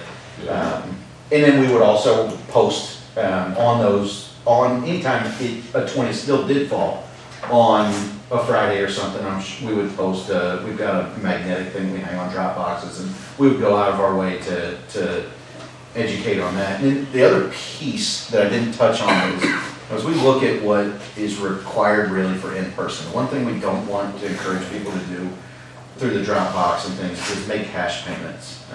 Generally just bad practice. As soon as we tell somebody to put cash in there, a car's gonna take out the Dropbox, and I could've swore I gave you $1 million. It's gonna be what? No, I gave you $1,000 in cash. I gave us $100 in cash. But we've got that area between the exterior, we got the vestibule at the front entrance that has a drop box in it, so we would propose opening that at 8 o'clock, putting a stack of envelopes out there or something, and, because other things, some people want receipts. They want to go and make that payment, they want receipts. So we figured all this stuff out during COVID and how to get customer receipts to them, and we do the same thing. But we would, those cash payments, we would be encouraging cash payments at the interior drop box. Because then it's in a secure facility, not just out in a mailbox or a drop box on the side of the road. How does it work if a holiday falls on a Friday and you already work 4 nights and then you get your 8 hours holiday pay? So we would not get 8 hours of holiday pay. We are proposing your pay for that day would align with the hours of your normal schedule. Okay. So on holidays that fell Monday through Thursday, it would be a 9-hour holiday. Holidays that fall on a Friday would be a 4-hour holiday. Gotcha. That's kind of Okay, that's how we makes work. And for us, that Keeps it simple. Yeah, keeps it simple. We like it simple. Let's move on. I would propose that the board, we vote on a consensus, because I'm sure that there's going to be, I don't want to vote on the exact what is proposed, because there's going to be things that are going to find out how this doesn't work the best or this works, and I would give Charlie and our staff the flexibility to iron those things out. So I would propose that we just do a consensus vote to move forward with the proposed. And not that it's a vote, but Tina was also positive. Yes, and I was gonna share, I did talk to Tina, I talked with Tina Friday when she told me she wasn't gonna be able to make it this week, and specifically asked her what she was comfortable with me sharing, and we all know Tina, you all know exactly where Tina stands on this. She shared last month and it hasn't changed. She's very supportive. She's obviously always supportive of our staff. She sees the great work that they do, and she acknowledges that as a utility and as an employer, if there's things that we can do to make our employees' schedules better and bring benefits to the utility, then she's very supportive. So. the other piece of this, to your point, is there are policies that will be impacted. We will have to take this and implement, there will be various pieces of implementation along the way. So I would agree that pieces will move, and then there will also be some policy pieces. So if the motion could be crafted in a way that allows staff to have that flexibility to get those things in place, we can always report back on any policy change, but exactly where that goes is still something that's going to have to be worked out, because we've found that there's references to pieces in a lot of different places. So you want to craft it, Andrew? Like an actual vote, or is this a consensus support of moving forward? What do you want? So there's pieces that I feel like are absolutely benefits, and I think the benefit, there are pieces that should, if they're in the employee handbook. So the way I think if there is unanimous support, I think the motion could be something to the effect of authorizing me to implement these changes so long as I report back, kind of a checks and balances system, implement the changes we've discussed as necessary, but make sure I'm reporting back to you all anything that does get in place. Or if the board wants, we can identify any place that are policy changes, and I can bring red line policies to the board, and we can vote on those. We have time before it's implemented, so it's really the pleasure of the board. I'll just say, for me, I always feel like our responsibility is very simply, is to hire and fire the general manager, and he makes all these other operational decisions and everything, and I figured that this isn't, I think they need support from the board, but I think it's the general manager's position to work that out. And that's just my opinion. You might have a different opinion and everything else, but, so I'm just. I guess, I would think that it might make sense to have some kind of motion of support, because if they are changing a public facing schedule, and it's something kind of visible. But I think it's also, I don't care if it's, 1 hour this day or that day, or how, some of those details, we don't need to specify that, so I don't need to say that we're gonna approve this particular plan, but moving forward with the plan that was described, and just. I think you can clearly grant me the authority to implement these with the boundaries of, I hate to say it because you don't want to use the word in the spirit of this conversation, but I think we all know what the spirit of this conversation is, and in theory it may not be a great wording, but in practice it gets us where we want to be. So. I guess so we do want to do an actual support, so I'll just motion that we approve the general manager moving forward with this as plan to optimize their working schedule and efficiency. How's that? I like it. And support? Any further discussion? Hearing none, all those in favor signify by saying aye. Aye. Opposed? Motion carried.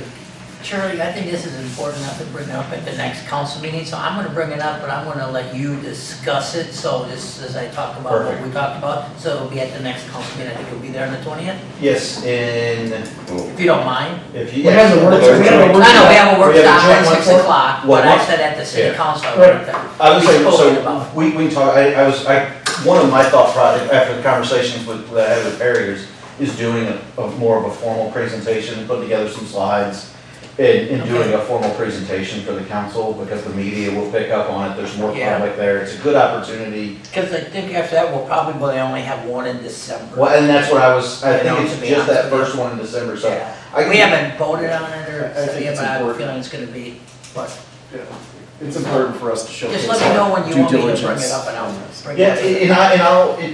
I'll let you know by the end of the week, if the rest of my week goes smooth, I'll pull together a presentation for Monday, but I don't wanna rush it. Right, and end up giving a bad presentation or a less than thought out presentation. But yes, you got my commitment to either the 20th or the first meeting in December for the We're presentation. cutting into her. I know. Her deer hunting. I know, all right. We had to be here early. Yeah, Megan's an avid deer hunter and is looking at being in the tree stand at 5:30 tomorrow morning, I think, what you said? 5? Oh, you get home early, Five? early. 4:30 if I, Yeah, if it's a good morning. all right. If you can see anything Why does at it 5, say- I can. It says Elizabeth Lake. I gotta prepare. Okay, No, just getting into the woods and sitting there, not hunting, just being prepared, that's all she's doing, not breaking any rules, I don't know what the rules are, so I don't hunt. No. Quiet. All right, we'll move on. Last action item. So the board's aware, we've talked about it quite a bit. East Side Feed, major capital purchase, which we've been preparing for to bring the conductor under the Grand River. It'll complete the gap between Circuit 204 on the south side of the river and Casey, what circuit's over here on the east side? 208. 208. Yep, thanks Casey. 204 south. Yes, 204 south, 208 over there. So the underground conductor is necessary to pull everything together. I'll be honest, Ryan was planning on being here and had something come up last minute. He's far more versed than this. I'm familiar, it's substantial cable. Long story short, we've been watching this price. It has increased significantly over the last 3 years. It was about $11 a foot, I believe, when we first looked at this project. It's now about $21 a foot, just under $21 a foot. So price has gone up substantially. It's why we delayed things. The challenge we have is we have standardized on a specific underground cable. This is main feeder cable. Ryan gave me some notes. This is main feeder cable. It's the same cable that we use under the Grand River at the Township Park. That's new. It's what we use coming out of the substations. It's what we use really anywhere we need main underground feeder type conductor. And we have standardized on a single manufacturer. There are two main manufacturers in the country, Okanite and Keyrite. I've talked to Ryan extensively about the benefits and I retain most of what he tells me, but long story short, for board purposes, we have standardized on Okanite and we've standardized on 500 MCM copper as our main feeder circuit sizing. The challenge with that is it's protected territories. So we don't have the option of quoting this specific product through multiple vendors because the manufacturer protects the territories. It's really common, you're shaking your head like you're familiar with it. I mean, I've heard of it, but Yeah. I don't know that much about it. it's something that they make sure multiple people aren't competing to sell their product so we only have one manufacturer, one vendor we can get 500 MCM copper from. The quote included in the board is sufficient to complete out the tie line from the south side of the river to the newly constructed overhead Hendricks line that runs down Jackson Street. And really this is the last major piece of truly providing a redundant feed to the east side. Right now, if we place this order, we're looking at hopefully about a year lead time. This is a weird product, the way that they do the manufacturing runs, that it's either 10 to 12 weeks or a year. And we're in that year thing now, because certain components are only manufactured in batches at certain times throughout the year, and the core component has already been spoken for, everything that's currently been produced or is in production. So we have to wait for the next core run, which is not until September of next year, and then it's a 10 to 12 week lead time beyond the core run. So we're starting to get into a little bit of sense of urgency because we do want to get this in. That lead time has moved significantly over the last month. I don't know if that's a popularity thing, but the other thing to highlight is just like all copper orders, are mostly all metal-based raw material orders at this point. They're subject to price change at the time of shipment or price confirmation at the time of shipment. So currently, this is an estimate, but it's a quoted estimate, is $156,675 or $156,675. happy to answer any questions. Like I said, Ryan's given me some notes. There's some other, we talked about looking at a 750 aluminum conductor. You could go to an aluminum conductor, but you have to go a third bigger. It's not as good. It's not as good a conductor. It's susceptible to expansion and contraction. The entire project, Brian was sharing some notes, the entire project is designed for 500 copper, and we start running into some physical space limitations by going to the 750. So if the board desires, we can dive into the aluminum option more, but staff's recommendation is to authorize me to issue a purchase order for the 500 MCM copper conductor quoted at $156,675, subject to confirmation or adjustment at time of order shipment. So what does MCM mean? Could not tell you. It's a diameter, Casey, do you know? Circular mills. Should just ask him instead of saying I don't know first. It's the size of the conductor. Right. Like 7. MCM then? Sorry? What MCM is circular? Circular mills. What's the first What's the thing? first one? But it's like, everybody hears like Well, yeah. number Yeah. 2, you hear number 2, number 4, you hear Yeah. number 4, number 2, and it usually goes to 1-aught, 2-aught, 3-aught, 4-aught, and then it gets into, Thousands of circular mills. oh, Milla, yeah. Yeah. Thousands, yeah. Okay. Any further questions? We bite the bullet, I believe. So, I would entertain a motion.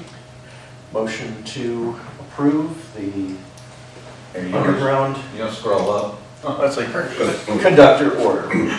Second. The key is including that subject, we ran into this before, subject to price adjustment. I'd like to make sure that's in the motion. Adjustment. Okay. I had to bring back a transformer order for like $200 or something, it was more than that, but it's, Yeah, to authorize the general manager to issue purchase order for the 500 NCM copper conductor quoted at $156,675, subject to confirmation and adjustment at the time of order shipment by power line supply.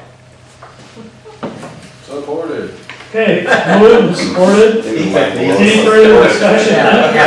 It's real small. All those in favor signify by saying aye. Aye.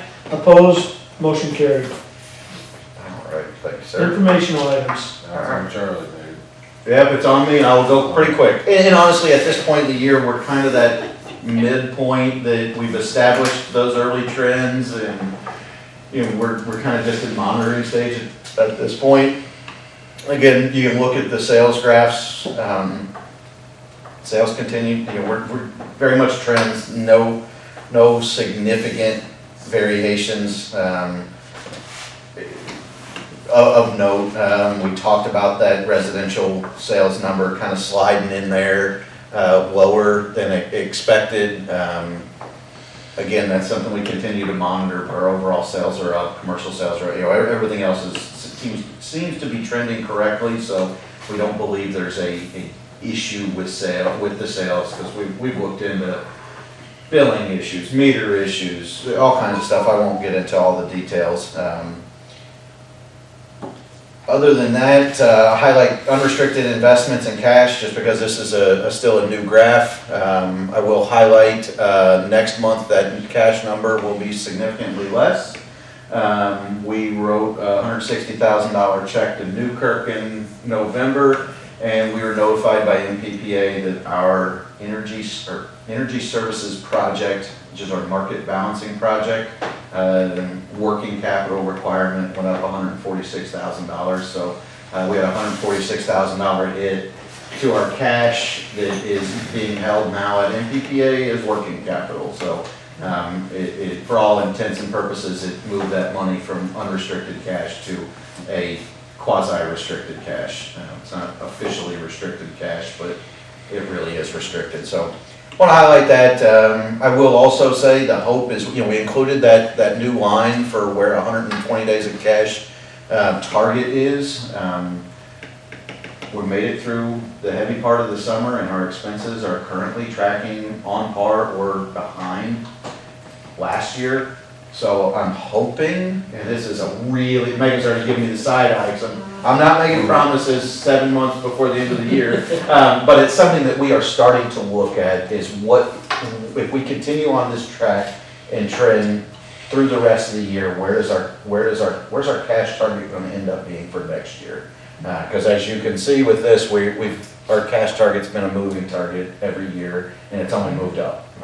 The hope is we get a little bit of relief, albeit temporary. It will allow us to continue to improve our cash position. So, other than that, I'm just going to keep on rolling all the way down to the PCA and PCA revenue. Just want to highlight that that PC, we've got a little bit of downward pressure, sustained month-over-month downward trend on the PCA, which is always a good thing to have. So the revenue is going down faster. Total revenue is going down faster than the per kilowatt hour, but that is a product of the time of year we're in, where volumetric sales are just going down. So we're collecting that number. The revenue is going down faster because the PCA is declining and the volume of sales is declining. So those numbers are converging a little bit. And that is performance data. Happy to answer any questions, but we're 5 months in this year and we're kind of in that let's watch the trend stage. So this is a new report and a product of the updated benevolence policy that the board implemented last month. I highlighted where some of that information falls on the detailed income statement. Megan, I'd asked Megan to pull together some sort of report. She pulled this together. I think it was great at showing what we're doing. So we talked about, and want to get a little board feedback about potentially just, we talked a few ideas, but the idea is probably report on this quarterly or maybe update it monthly and include it in supplemental information and then bring it back up and actually do a review quarterly maybe. We'll kind of flesh that out over the next year or so, what the board wants. But as you can see, from an in-kind perspective, we've got the pink arrow work, we've got the chamber work. Those are our two bread and butters from an in-kind standpoint. And then from a financial support, we sponsored the Harvest Hustle 5K, and we're sponsoring the YMCA's Turkey Trot, which is another 5K. And found those are really good opportunities to advertise more than anything, and they're local organizations that I think are do meaningful stuff. So are we, the lighting, Christmas lighting, are we? That I've got that in my manager's report. Okay. We haven't written that check yet, so it doesn't show up Okay. on the report yet. Yep. But yes, we'll Okay. get to that. Again, more than anything, just want to show the board what we're doing on an ongoing basis, so you're all aware. I think that's probably a higher level of visibility. We're expanding what we're looking to leverage the fund, the benevolence opportunity for, so there will be expanded utilization of it, and probably keeping that visibility will be important. But here's the report. Moving on, outage report. 3 sustained outages. And I gotta find the right page. I'm used to handing this over to Ryan.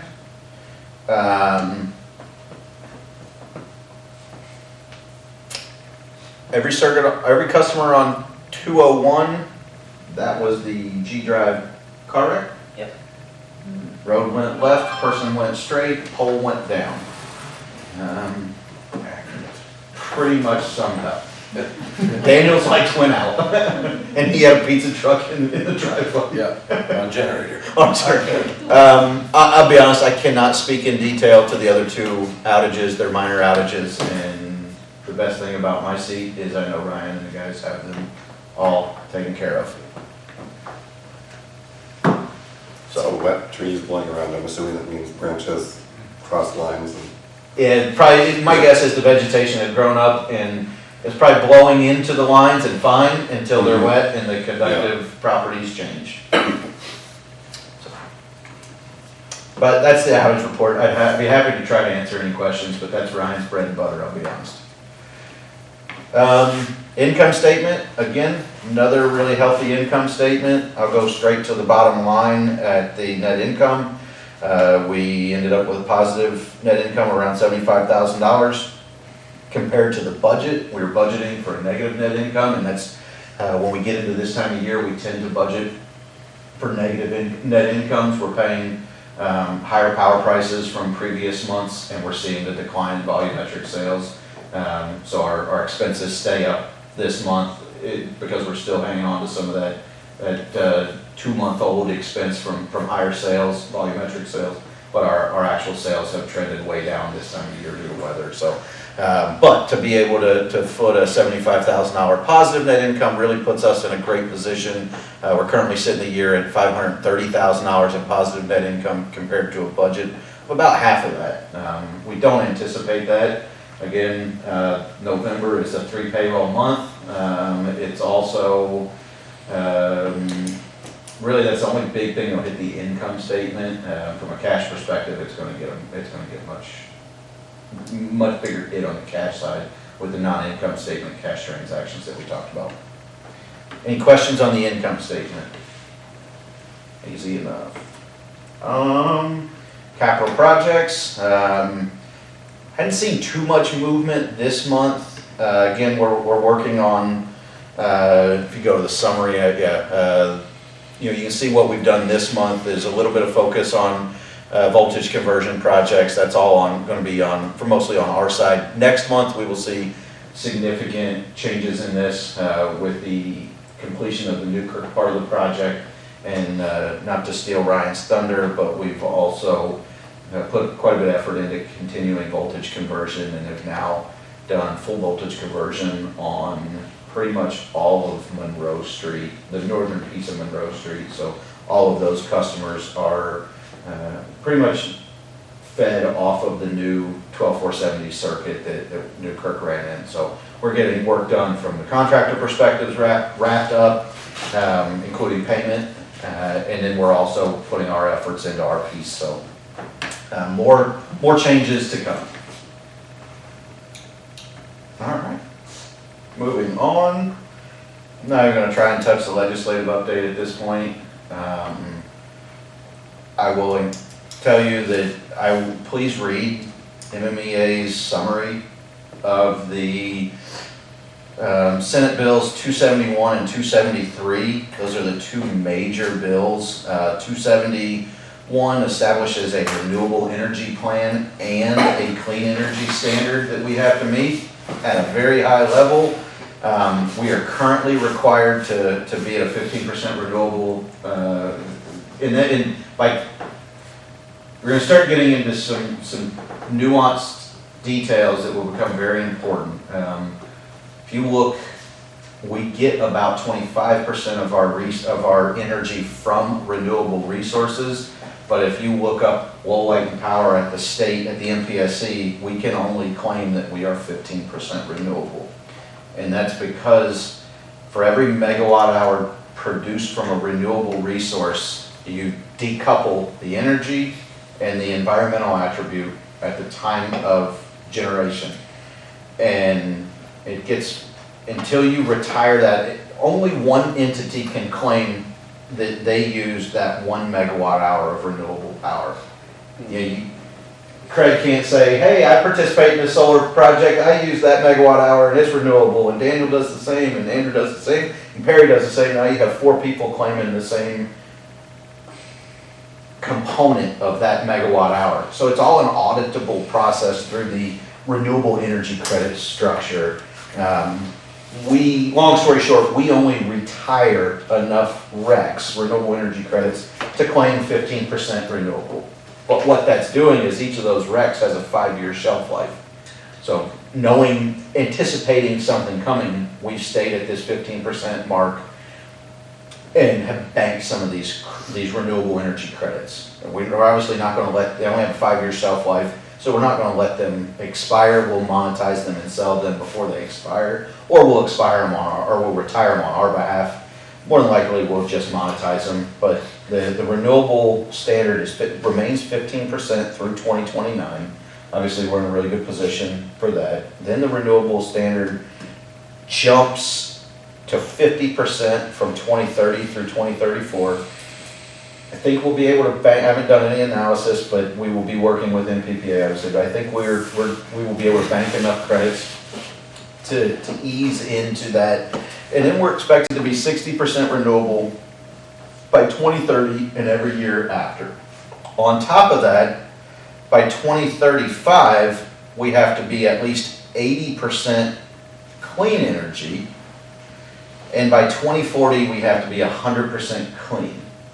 So you have to meet your renewable standard and your clean energy standard. And it starts to get a little nuanced in that all of your 60% of your renewables classifies as clean. And then there's other opportunities on top of that that are considered clean energy resources. And it's natural gas units that that utilize 90% efficient carbon sequestration or carbon capture. Good luck. It's not a commercially viable.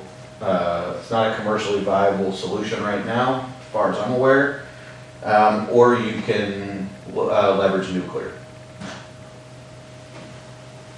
And that first, that Utah, that much with nuclear's Dead. dead. Yep. NuScale and UAMP is dead.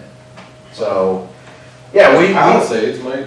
Palisade, well, and I can talk, look, I don't want to talk politics because a lot of this is very political, and I don't want to talk about other promises and other wins that other people got, but I'd be happy to talk offline about nuclear specifically. Again, I put this in the board packet because it's transformative legislation. We have not digested this by any means, but I did want you all to have an unbiased, or we're not unbiased, I shouldn't say that, we're very much biased, we operate the grid that creates biases. Wanted you to have a non-media presentation of what is included. We would be working with MPPA and MMEA to understand exactly what the impacts are on us. We will have some major decision points for the board.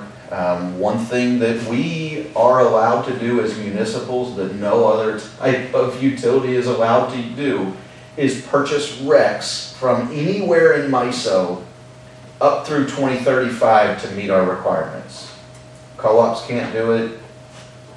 Investor owns can't do it. It is exclusively a carve out for municipals that allows us to purchase RECs anywhere in the RTO. The RTO is MISO, which is everywhere from Louisiana to Canada. So we will have the opportunity to leverage a REC market, and we will have more tools at our disposal in the short term to help meet these goals. I think that's a huge win for munis. We were very, as MMEA, I'm putting my MMEA hat on a little bit, we were very active in this. Katie and our lobbying firm, Karub, Matt Curta from Karub, really did a fantastic job. I mean, we started the conversation talking more about the feasibility and what this is going to do to reliability and what this is going to do to affordability, and requesting that the Senate hear from MISO as the grid operator. These were all non-starters. The legislature was not going to talk about timeline. They were not going to adjust. So we shifted our focus to where are the wins that where can we get substantial wins that make our involvement in this legislation as palatable as possible. As the current landscape sits, I've yet to hear of somebody in the electric industry that thinks this is a feasible plan. It relies on technology that is not commercially viable at this point. Whether that's new nuclear, whether it's small scale modular reactors or carbon sequestration or hydrogen, those are not widespread commercially viable options in this plan. Relies very heavily on those. We will see how this goes. More to come. All I know is it's gonna cost us money. And all I know is politics can't change physics. And we're at a crossroads between politics and physics. And we were very disappointed to hear that the Senate Energy Committee viewed the implementation of this plan as MPSC's requirement and not MISO's requirement, and they saw it as the MPSC's responsibility to ensure reliability, not the grid operator. They did not want to hear from MISO, and that was discouraging, because MISO's job is to ensure transmission level grid reliability. Other piece, the less talked about, Senate Bill 273 reinstituted the energy waste reduction requirement for munis. It used to be at 1%, it's now at 1.5%. We will figure that one out. That's going to be a massive challenge as well, because all lighting has been removed. That's 80+% of our projects. Okay. Okay, yeah, that's exactly what I'm thinking. There's not much else to say, it's good luck. But again, I'll get into that. I expect to do a more formal kind of board education presentation, potentially bring Steve back, invite Steve in to come tell us how the heck we're gonna get from here to 100% clean by 2040. But I think the legislature just made a lot of my career very interesting. I figured out I'll only be Well, you're getting 86. bored. I was gonna say, I'll be 86 and down to working 5 days a week instead of 7. two bionic knees. All right, well, I'll dive into the manager's report. I'm going to kind of gloss over a lot of this pretty quick. The only thing I want to highlight is MPPA's got a lot going on. MPPA has a lot on their plate right now. One of the things that we're giving specific attention to now is repowering plans for Bell River.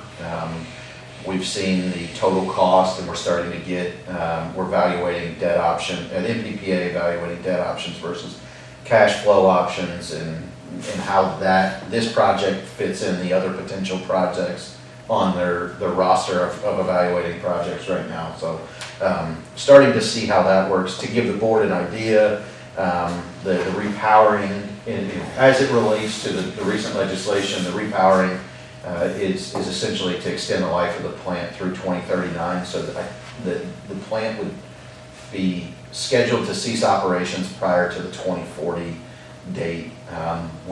As we look at debt options, not carrying debt on Bell River beyond 2035 is a prudent strategy, I guess, on funding that.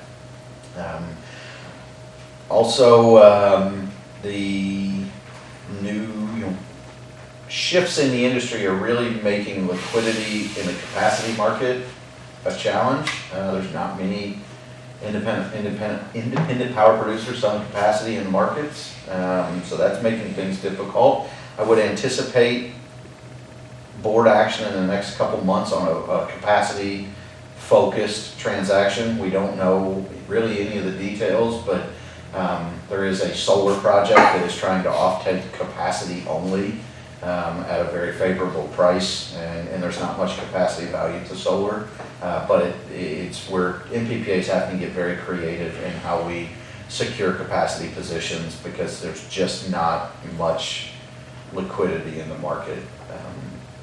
Our two turbines back here become more and more valuable every day.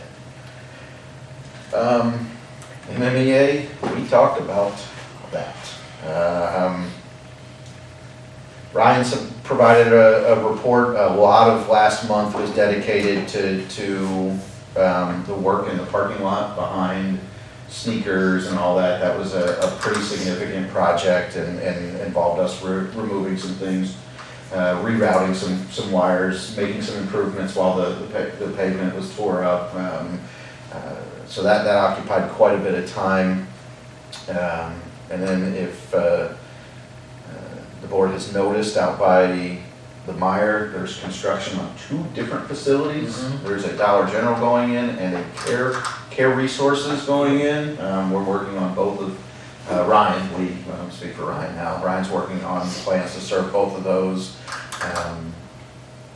Rally Shade attended his first 2 weeks of his first apprentice class.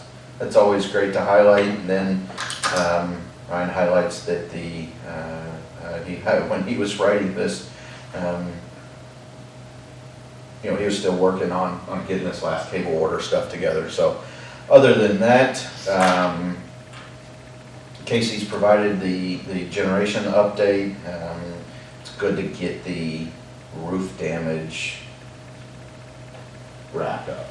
That's a minor it's not a minor project. It's something that Casey's been dealing with for months. Sequential, yeah. It's a very sequential type project that relies on a lot of other people, but it's significant and important. Casey also provided an update on the generator work out here, working with Flat River Electric to button that up. Want to highlight that I talked with Perry today. We made the decision to not pursue the IIJA grant that ran through the state, referred to as 40101D. Be happy to get into our decision with anybody, but at a very high level, it was not a significant amount of money. A lot of hoops you had to jump through. Yeah, and there's a lot of unknowns that we couldn't get answers to in time to make a true value-based decision. And it also became very apparent that we were highly unlikely to receive funding.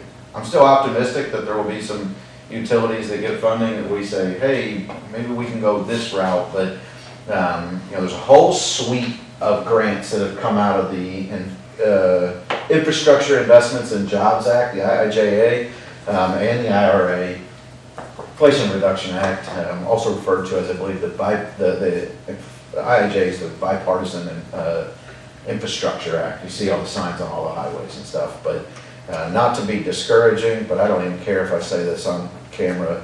A handful of communities got together and submitted an application to the Department of Energy. And your really big grants are typically going to be administered by the Department of Energy, and the smaller grants are going to be handed out to state agencies to administer on behalf of the federal government.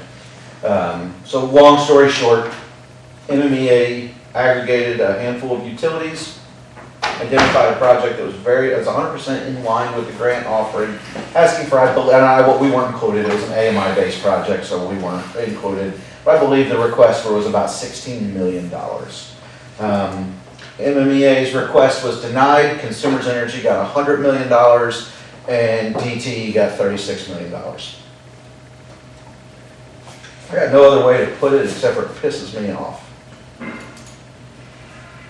I don't want to get too frustrated with grants because I'm still optimistic, but it's hard to remain optimistic and it's hard not to question what political favors were necessary to receive $100 million in funding, and you couldn't give a handful of communities meaningful, transformative money. Unbelievable. Our for-profit corporations received this money. I'll tell you, get me started. Yeah. That's where we're at. Happy to have any private conversation. I'm not sure I've been this discouraged in a while, especially after being so involved in the planning process. I got a thank you letter from every shareholder from each of those companies. RP3 application, we did receive one RFP, and we're working on that RFP. It kind of caught us by surprise. It was a question that we felt like we thoroughly answered, and we'll see how it pans out, but we're working. We have a response prepared, and we still feel like we qualify for the full points available on the question, but there may be some disagreement from the review panel, and I may have to appeal to whoever I can find at APPA to listen. Other than that, I want to highlight a couple quick things. We're actively working on refreshing the website. We learned some interesting stats. The average website is refreshed every 3.7 years or something. It's a really narrow time window Granted, there tend to be for-profit companies that have different motivations, but our website tends to get refreshed every decade. So we're just, I don't know when the last time it was. It wasn't that It was long. not that long. No, I think we decided it was about twice what the average was. So I think it was about 6 to 7 years. It was time to do a refresh, and we've got internal staff that Emily does a great job of working with the outside consultant and has tremendous ideas. So Julie and Emily have been working on that. I want to highlight that. GIS update. After not having a ton of updates recently, we have recently engaged Empower Technologies. It's all budgeted items, but we've engaged Empower and have signed an agreement with Empower to use their GIS services, and it became very apparent quickly that there's a lot of institutional knowledge trapped up in some people's heads and those retirement dates loom closer and closer. So the expedience of getting it working in functional GIS just continues to be more and more important as we get closer and closer to those retirements. So we're excited to have that up and running in the near future. Recently, Brian and I have picked up conversations with AT&T. We will be going through, this is going to be a very long process, but I'll sum it up by saying we don't operate with AT&T. We don't have a contract with AT&T. The arrangement with AT&T is different than every other telecom. We can't use our standard. State law requires that we use a non-discriminatory pole attachment contract. That applies to Comcast, Point Broadband, really Comcast and Point Broadband, but they're the pole attachers. AT&T is a joint user, which as it relates to this, a joint user is shared ownership, or each party owns certain poles, not shared ownership of individual assets, but we are on some of AT&T poles, AT&T is on some of our poles. That makes the contract very different, and AT&T can be a challenge to work with. We have some good contacts. They are motivated to get this done, but we're actually looking at hiring a company I'm very familiar with in the spring, Davy Resource Group, to do a joint use audit, be a shared cost with AT&T, and we'd use that count to kind of establish some contractual language. But over the next year, I would anticipate various board level conversations about how this process is going and what considerations rise to the level of the board. There will be, obviously, the actual contract, and we're ready to execute that, will be board action. But how we handle some disputes on pole ownership could also rise to the level of needing board approval to handle some of that settling from a financial perspective. Lights through Lowell. So this is for the last few years we partnered with Rotary to do a contest. We didn't have tremendous participation, so Rotary wanted to keep doing this. We saw a good opportunity, so we decided to partner and see if the chamber was interested, and transitioned from a contest to more of a community event and an opportunity. So we're kind of laying out a lighting trail through Lowell to help kind of create a map and help guide the public on how to view these things. It's been fun to work with the chamber and Rotary. King Milling's involved because of Rotary. But this is the replacement for the contest, and we tried to go back to the first year we did the contest. We would make a donation per entry, so we went back to that structure. But I'll also say we're probably going to write Rotary a $1,000 check, regardless of how many people. I think it's $50 per entry. I don't remember exactly what it was. 20? I thought it was that. I don't remember the specifics, I'll be honest. It's in the flyer. But structurally, we went to a kind of different program, and we tried to make it a little bit more of a collaborative program where we've got the chamber involved and Rotary a little bit more active. So we'll see how it pans out. It's a good community engagement. What does the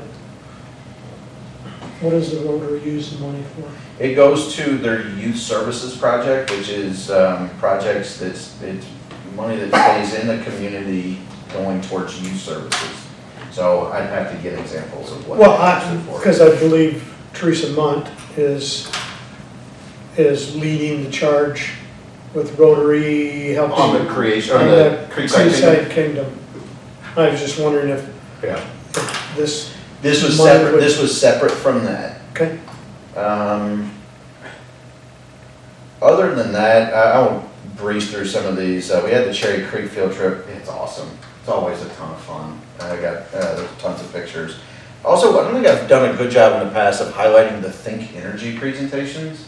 So this is something that goes along with the field trips, and Lisa goes to the school, works with this company, Think Energy. Consumers pays part of the bill. We pay part of the bill. We bring in this third party and work with them. And in the past, before Lisa really got hands-on, this program always happened and we were always there, but consumers really ran the show. And Lisa has really stepped in and said, no, we want to be an active participant.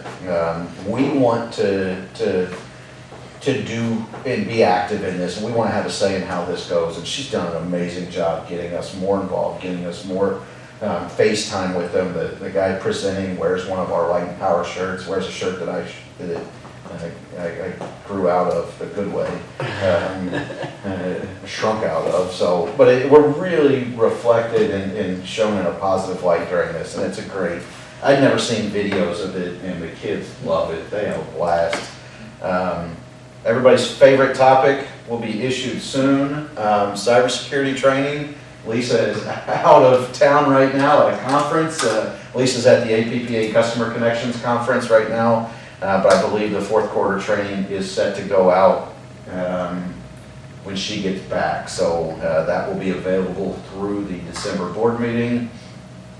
Clothing order, Lisa recently sent out an email about clothing order. She didn't provide, detailed guidelines. Perry and I spoke about this, and obviously just be mindful of customer dollars that you're spending. General rule of thumb is we try to keep it to around less than $100 an employee, but wherever those needs are shared, Perry and I talked, there's a tremendous advantage of, and you mentioned about being an ambassador, out in the public and having that logo on as you're out in public and representing Light and Power is something that we see as a positive take.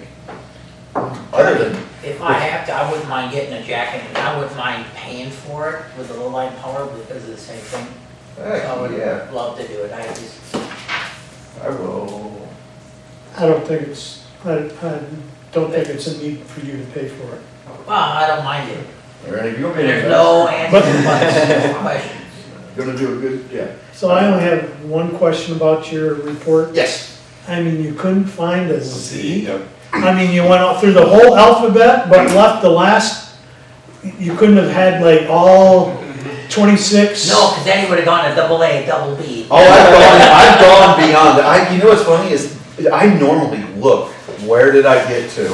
And I didn't this time. It was I shared with you, we've had a little bit of a mad scramble in the office the last couple of weeks. But yes, I wish I would have paid attention because I'd have put a Z just to say, now you have a Z. But the last thing I want to highlight is Mark celebrated his 24th anniversary. He's been here a long time. He's one of those retirements living. I keep trying to convince him to work as long as I do. He tells me he's going to, but I think for some reason I shouldn't take that one to the bank. Now, Mark's retirement is obviously pending at some point. He's made no indication of exactly when it's going to be, but 24 years of service is a whole heck of a lot. I'd rather be doing this than pouring cement, because if he retires, he'll be out pouring That's cement. what I told him. I said, if you're just going to retire and go pour cement, then continue to work here and pour cement on your free time. I'll continue to pay you. But on the other end of that spectrum, we had one of our longest tenured employees celebrate an anniversary. We had a 1-year anniversary. Yeah. Celebrated Faith, who is we hired her as a high school employee. She was what I'm gonna call is the first active and white power employee to graduate high school while employed. But yeah, on both ends of the spectrum, we had somebody starting their career. Granted, she's got other career aspirations, not helping light and power, but she's starting her career, and Mark is 24 years into this career, so that's all I have. Okay, Customer survey? the goal. Do we want to say that now? I I should. I I should have. If we'd have had the Z, if I'd have had this can before. write in a Z if you want me to. So this is cool. Last month we talked and I announced that we got the Gold Customer Satisfaction Award. Or Customer Satisfaction Survey Award. Today, actually, we found out we are one of 2 utilities in the country to receive the Gold Award.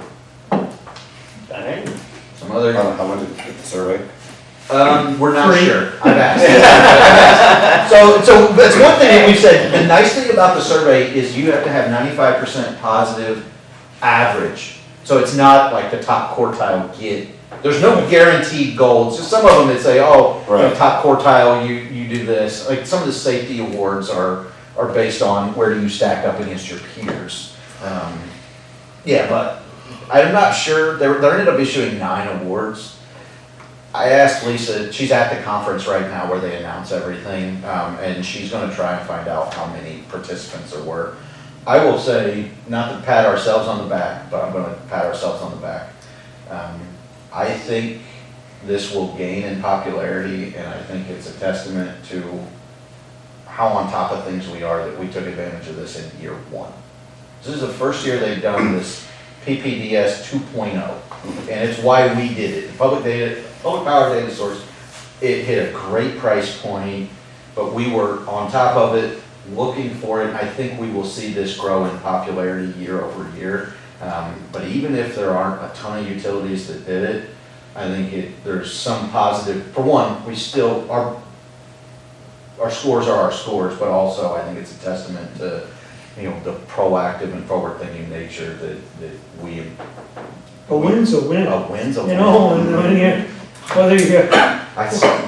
whether you miss the field goal and too many men on the field and kick another one. It's funny you bring that up, because if you Google the 2020 Sydney Olympics, there was somebody from, I think, French Guyana or something, that it was 100-meter, I guess, swim up the pool and back the pool, I think it was 100 meters. And you got that? No. Oh. There was only 3 people in his heat. After 2 false starts, he won his heat with a time over double the world record. The world record's like 54 seconds. He won his heat with 1:54 or something like that. So, yes, a win's a win, Perry. It's worth Googling. I thought he was gonna drown. He looks like the commentators were saying, I don't think he's gonna make it. He's gonna have to grab the lap rope. But, went ahead and included the bill insert, because it does highlight the lights through Lowell, and it also highlights the holiday lighting rebate that we do. And then we got the fun pictures. These are just some pictures from the field trip. This is me trying to explain a motor. Tony and Mark, obviously. That picture got on Facebook and was popular. Good group. And then the group pictures are always fun, because what you can't see is the few kids that are hiding, that aren't supposed to be on social media, hiding behind random people. I have a tiny kid standing right behind me in that picture. But it's always fun. The staff does an amazing job. Those kids in the back. I almost had her take that. I said, It's just typical. just typical. Typical boys. But it was a lot of fun. And then this was Lisa doing the Think Energy presentation. And again, she does a great job. And that's that. Okay, on here, if you see our next called City Council Lowell Light and Power Board meeting, we're gonna meet together November 20th at 6 PM at City Hall. Do you want to touch base on a few things that we're gonna talk about? Yeah, so the agenda, tentative verbal agenda for that is we're gonna go into closed session to bring IPC in. We've asked IP Consulting to come do kind of a review of what have we done so far and show some data. We have data on attempted attacks and they're pretty interesting to see. So highlight some of the data that we have and then really want to highlight the next piece of the project. So we've kind of done everything behind, infrastructure lead up, but there's still gaps in a holistic cybersecurity preparedness plan. One big gap is policies. We don't have, and not policies like you think of, but true policies of what's allowed and how do you handle certain situations on the network, what's allowed on the network, what's required of the network, and there's certain policies that we're leveraging a national framework and a national standard to guide this policy, this policy-driven process. And then also it's just what do we do after the fact? If we do get hit with a malicious attack, how do we respond?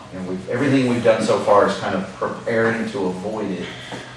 The next step is how do you secure up your policies, which are another piece of it, and then how do you make sure you're prepared? Because ultimately we're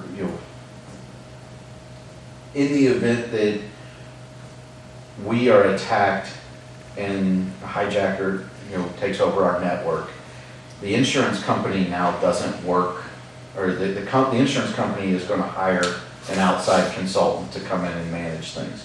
That outside consultant doesn't work for us, they work for the insurance company, and it can basically cripple your business. So that's one big topic going into closed session, expand our IT conversation and look at what's the next step. The other piece of it is I'd like to explore, and I've brought up with the mayor, brought up with Perry here, an alternative payment structure for tree ordinance compliance. One of the things that Jim Reagan mentioned at the council meeting when the tree ordinance was updated and approved was that there are certain per capita dollars that are supposed to be spent annually for the Tree City designation. And I don't remember all the details, but thought came to my mind, well, what if us in the city just split that expense on an annual basis? It would provide consistent funding to the Arbor Board. It would provide consistent budgetary purposes. It would provide consistency for us. And then ultimately there's a realization that we have to make very unpopular decisions from time to time, and we have to remove trees that are in public right of way. And typically when trees are in public right of way, it means they're a buffer between the road and a house. So they're trees that are aged out, there's emotions tied to them. So making sure we're doing what we can to position ourselves to retain the public's goodwill, I guess, as we have to make unpopular decisions. I think a lot of that can be advanced through, and I think it furthers our environmental initiatives to support environmental stewardship, and funding the Arbor Board is good for the community. So we want to have those conversations. And this is in lieu of a per in lieu of having to pay for every tree that we remove, and the city pay for every tree. And again, we started a conversation, then I called Charlie today. Our concern, and if you look at that, our concern is, so if the city and Lowell Light Power basically puts each one of us puts 4,500 into it, and I just took a number, and Jim Salzwedel and I are both on the Harbor Board, that we then, if you put 2 years in, so it's $18,000, then at that, write it so that what we don't want to do is see how much money we can keep building into the Arbor Board. So have a threshold of 2 years, 18,000, So we contribute, and then the next year, whether it's quarterly or biannually, if there's no reason to keep building that. So that's at 18,000, we're not gonna contribute anything until it goes below that threshold, and then at that point, we would look never to exceed 40, each one of us to exceed 4,500. But again, we wanna start a conversation with the city council and see if we can come to some kind of, because I look at it two ways. I look at it, at us, having to go and remove trees, and the city. And I say this because when I put the platform down at Stony Lake side for Betsy Davidson's bench, I noticed that there was 8 or 9 trees that had been removed. And the trunks had been ground and everything. And I'm sitting there looking at, I'm going, well, we haven't seen any monetary number being added to our harbor board. And so anyway, it cleans up a way that the city and Lowell Light Power. Now again, it would be if consumers or somebody else came in and had to remove a tree, then they would have to replace, but in lieu of each one of us, because the paperwork, keeping track of it, how much is it, what's the diameter, I mean, we have all these, There's a lot of things. and It's pretty It's extensive. it's cumbersome, Yeah, it's cumbersome and it affects us in the city the most. right, And if we can just work together effectively, can we consider an alternative that ultimately wins for everybody? I think, from a cost standpoint, fully transparent, it would cost us more money over time, but I think it advances what we're trying to accomplish, and it creates a win for the city and a win for the I arbor think the city board. also needs to put a plan together for tree replacement, that it happens, not say, well, gee, when it gets to this part, because right now downtown, some of those trees are just too big for the space. right, and Balls, again. et cetera, so we need and to I have a better don't- plan. Yep. We'll talk about it later, I don't wanna throw, January, I think is when we meet next. For our board. I thought we were supposed to meet, got canceled this week. I didn't even know, I didn't get any notice. Jim called me and said we were meeting Monday at noon, and then I got a text later from Jim, no, we're not meeting there. I got. And I think, that's a whole other issue, I think by Yes. the ordinance, that we need to go back. And we need to find 2 people to come on that board. So if anybody here volunteers to come on the harbor board a couple times a year, I appreciate it. Like every month. No, it's only 6 a year. I know, but if you look at the ordinance, it's supposed to be monthly. Monthly, yes. So, anyway, that's a whole nother issue. And was there anything else at this meeting that you're? That's all we're considering now, if there's any others. What's that? Our letters. Yeah. But happy to entertain anything else for the agenda, but those were the 2 things that kind of rose to my attention. Okay. Next regular board meeting will be December 12th. I will be there, but I've asked Vice Chair to run the meeting for that night to just give the Vice Chair some experience. And again, I might interrupt and say, okay, let's move it along. But I still reserve the right to pull my chair forward. So anyway, board comment, Andrew. Congratulate Mark on 24 years. That's a great amount of time. And the thing I want to mention is sorry about my voice again, getting over being sick over the weekend. But so then the robotics team did have their first competition last Saturday. So just for an update on that. So there's 3 teams we have that are this team. One got next to last, 37 teams, which is how we fared last year at the same competition. one team got 13th, one got 7th. Wow, that's awesome. Yeah, which we did not expect, especially and so the way that tournament works is that the top 4 teams get to pick 2 other teams to be their teammate in the final round. And so we actually, that 7th place team got picked by the 3rd place team to be their teammate. Didn't make it into the finals. Oh, that's But awesome. still, first time that ever happened, so, I was actually kind of running that team at the competition and trying to figure out what the heck we're supposed to do now. What do we do? But my kids had a lot of fun, and we've got another competition early December, and so, again, the workspace has been really helpful, just having a spot where they leave the stuff on the table. The robot sits on the table, they have some tools or parts might be sitting out. So much better to do that than to pack everything to a tote, put it in the coach's car. That was the last half hour of the build session, but now everything's there. That's awesome. That's fantastic. Yeah, and it was kind of neat, so part of the competition was explaining to judges part of the design process and what goes on. They asked, oh, where do you guys work in the oh, we're in this big warehouse. Well, it's not that big, but it's bigger than this classroom, trying to explain to them where this place is that they work in. I thought that was really cool just to hear their description.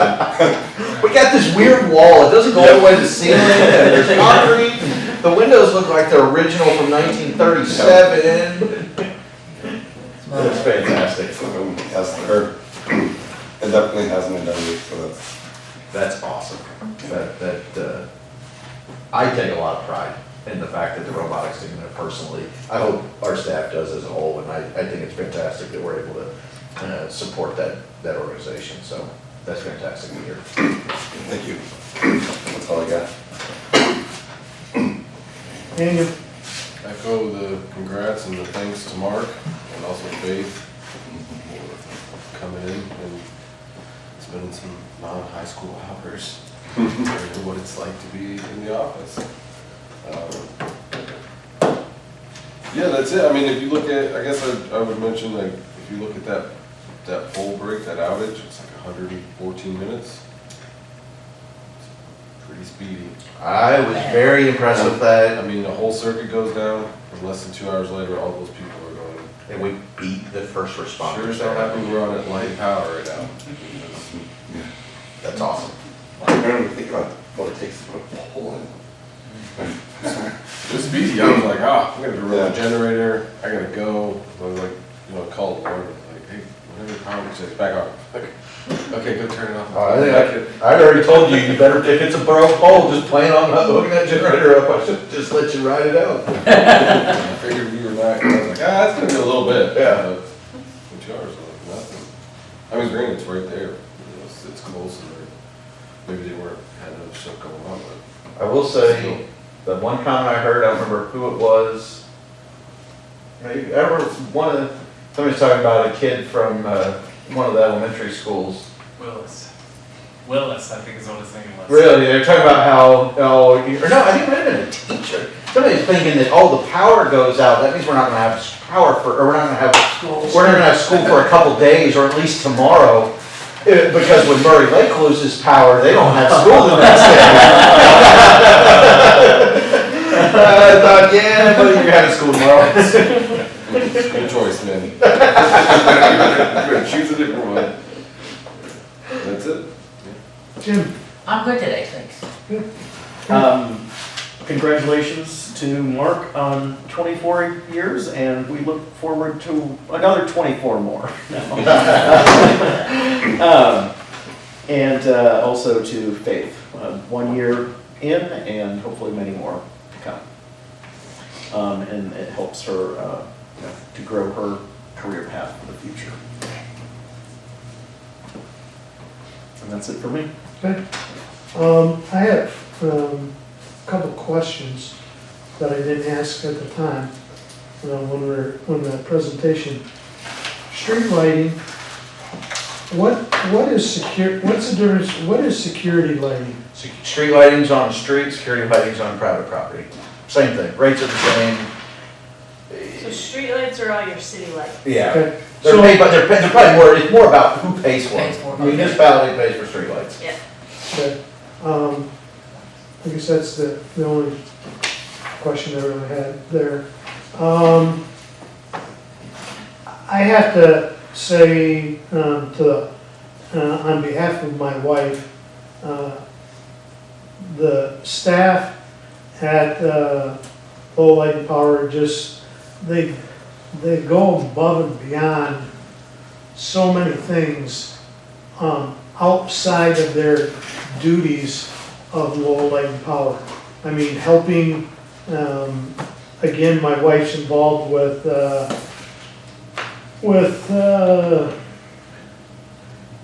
Yeah. Senior neighbors? No. Senior neighbor, Alpha Center. well, she's involved with that, but Open table. Open table. Oh, yeah. And having every year ask Light Power if they can put in their flyer, put in their mailer, a flyer about the Thanksgiving meal that they're providing for the community and everything. And it, not on Light and Powers, but on where she had it printed, they used some real glossy stuff, and our new folding thing wouldn't grab the paper and fold, and it was a challenge.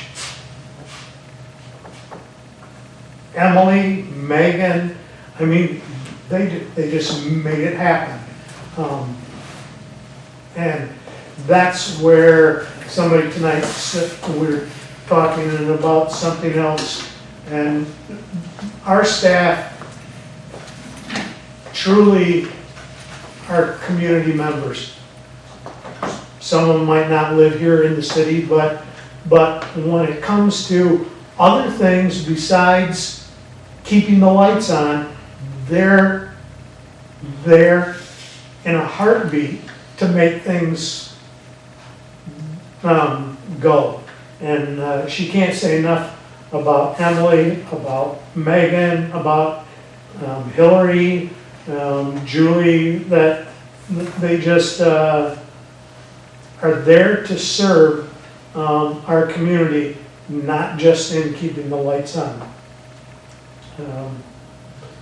So I you know, it's just it's a statement of their integrity.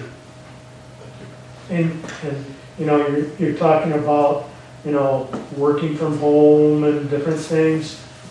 I have complete faith, you know, because I go, oh yeah, working from home, you know, you're watching TV, and I have complete faith because all of our employees have such high integrity. So I think this new scheduling is going to work out great for all parties involved. The other is Riley. I know we've talked about 1 year, 24 years, but I'm also going to say for a young man starting out and going through apprentice and attending his first apprentice classes and everything, it's a big deal. I look, you know, we can have this discussion later, but I look forward to getting back to, especially like an apprentice, getting back to sending some of our guys to the National Rodeo to, and that's where I think an apprentice can shine much more than a lineman crew, which has a ground person and 2 linemen that go to these, because we are a working employee. When we go to those, some of those teams, rodeo teams, that's what they do in these big their job is to practice so they can climb up the pole in 3 seconds and do different things. They're typically not out there working every day on the power They lines. do storm work. I got a guy I used to work with is on the PG&E, one of the PG&E rodeo teams. And they work storms and they practice to play games.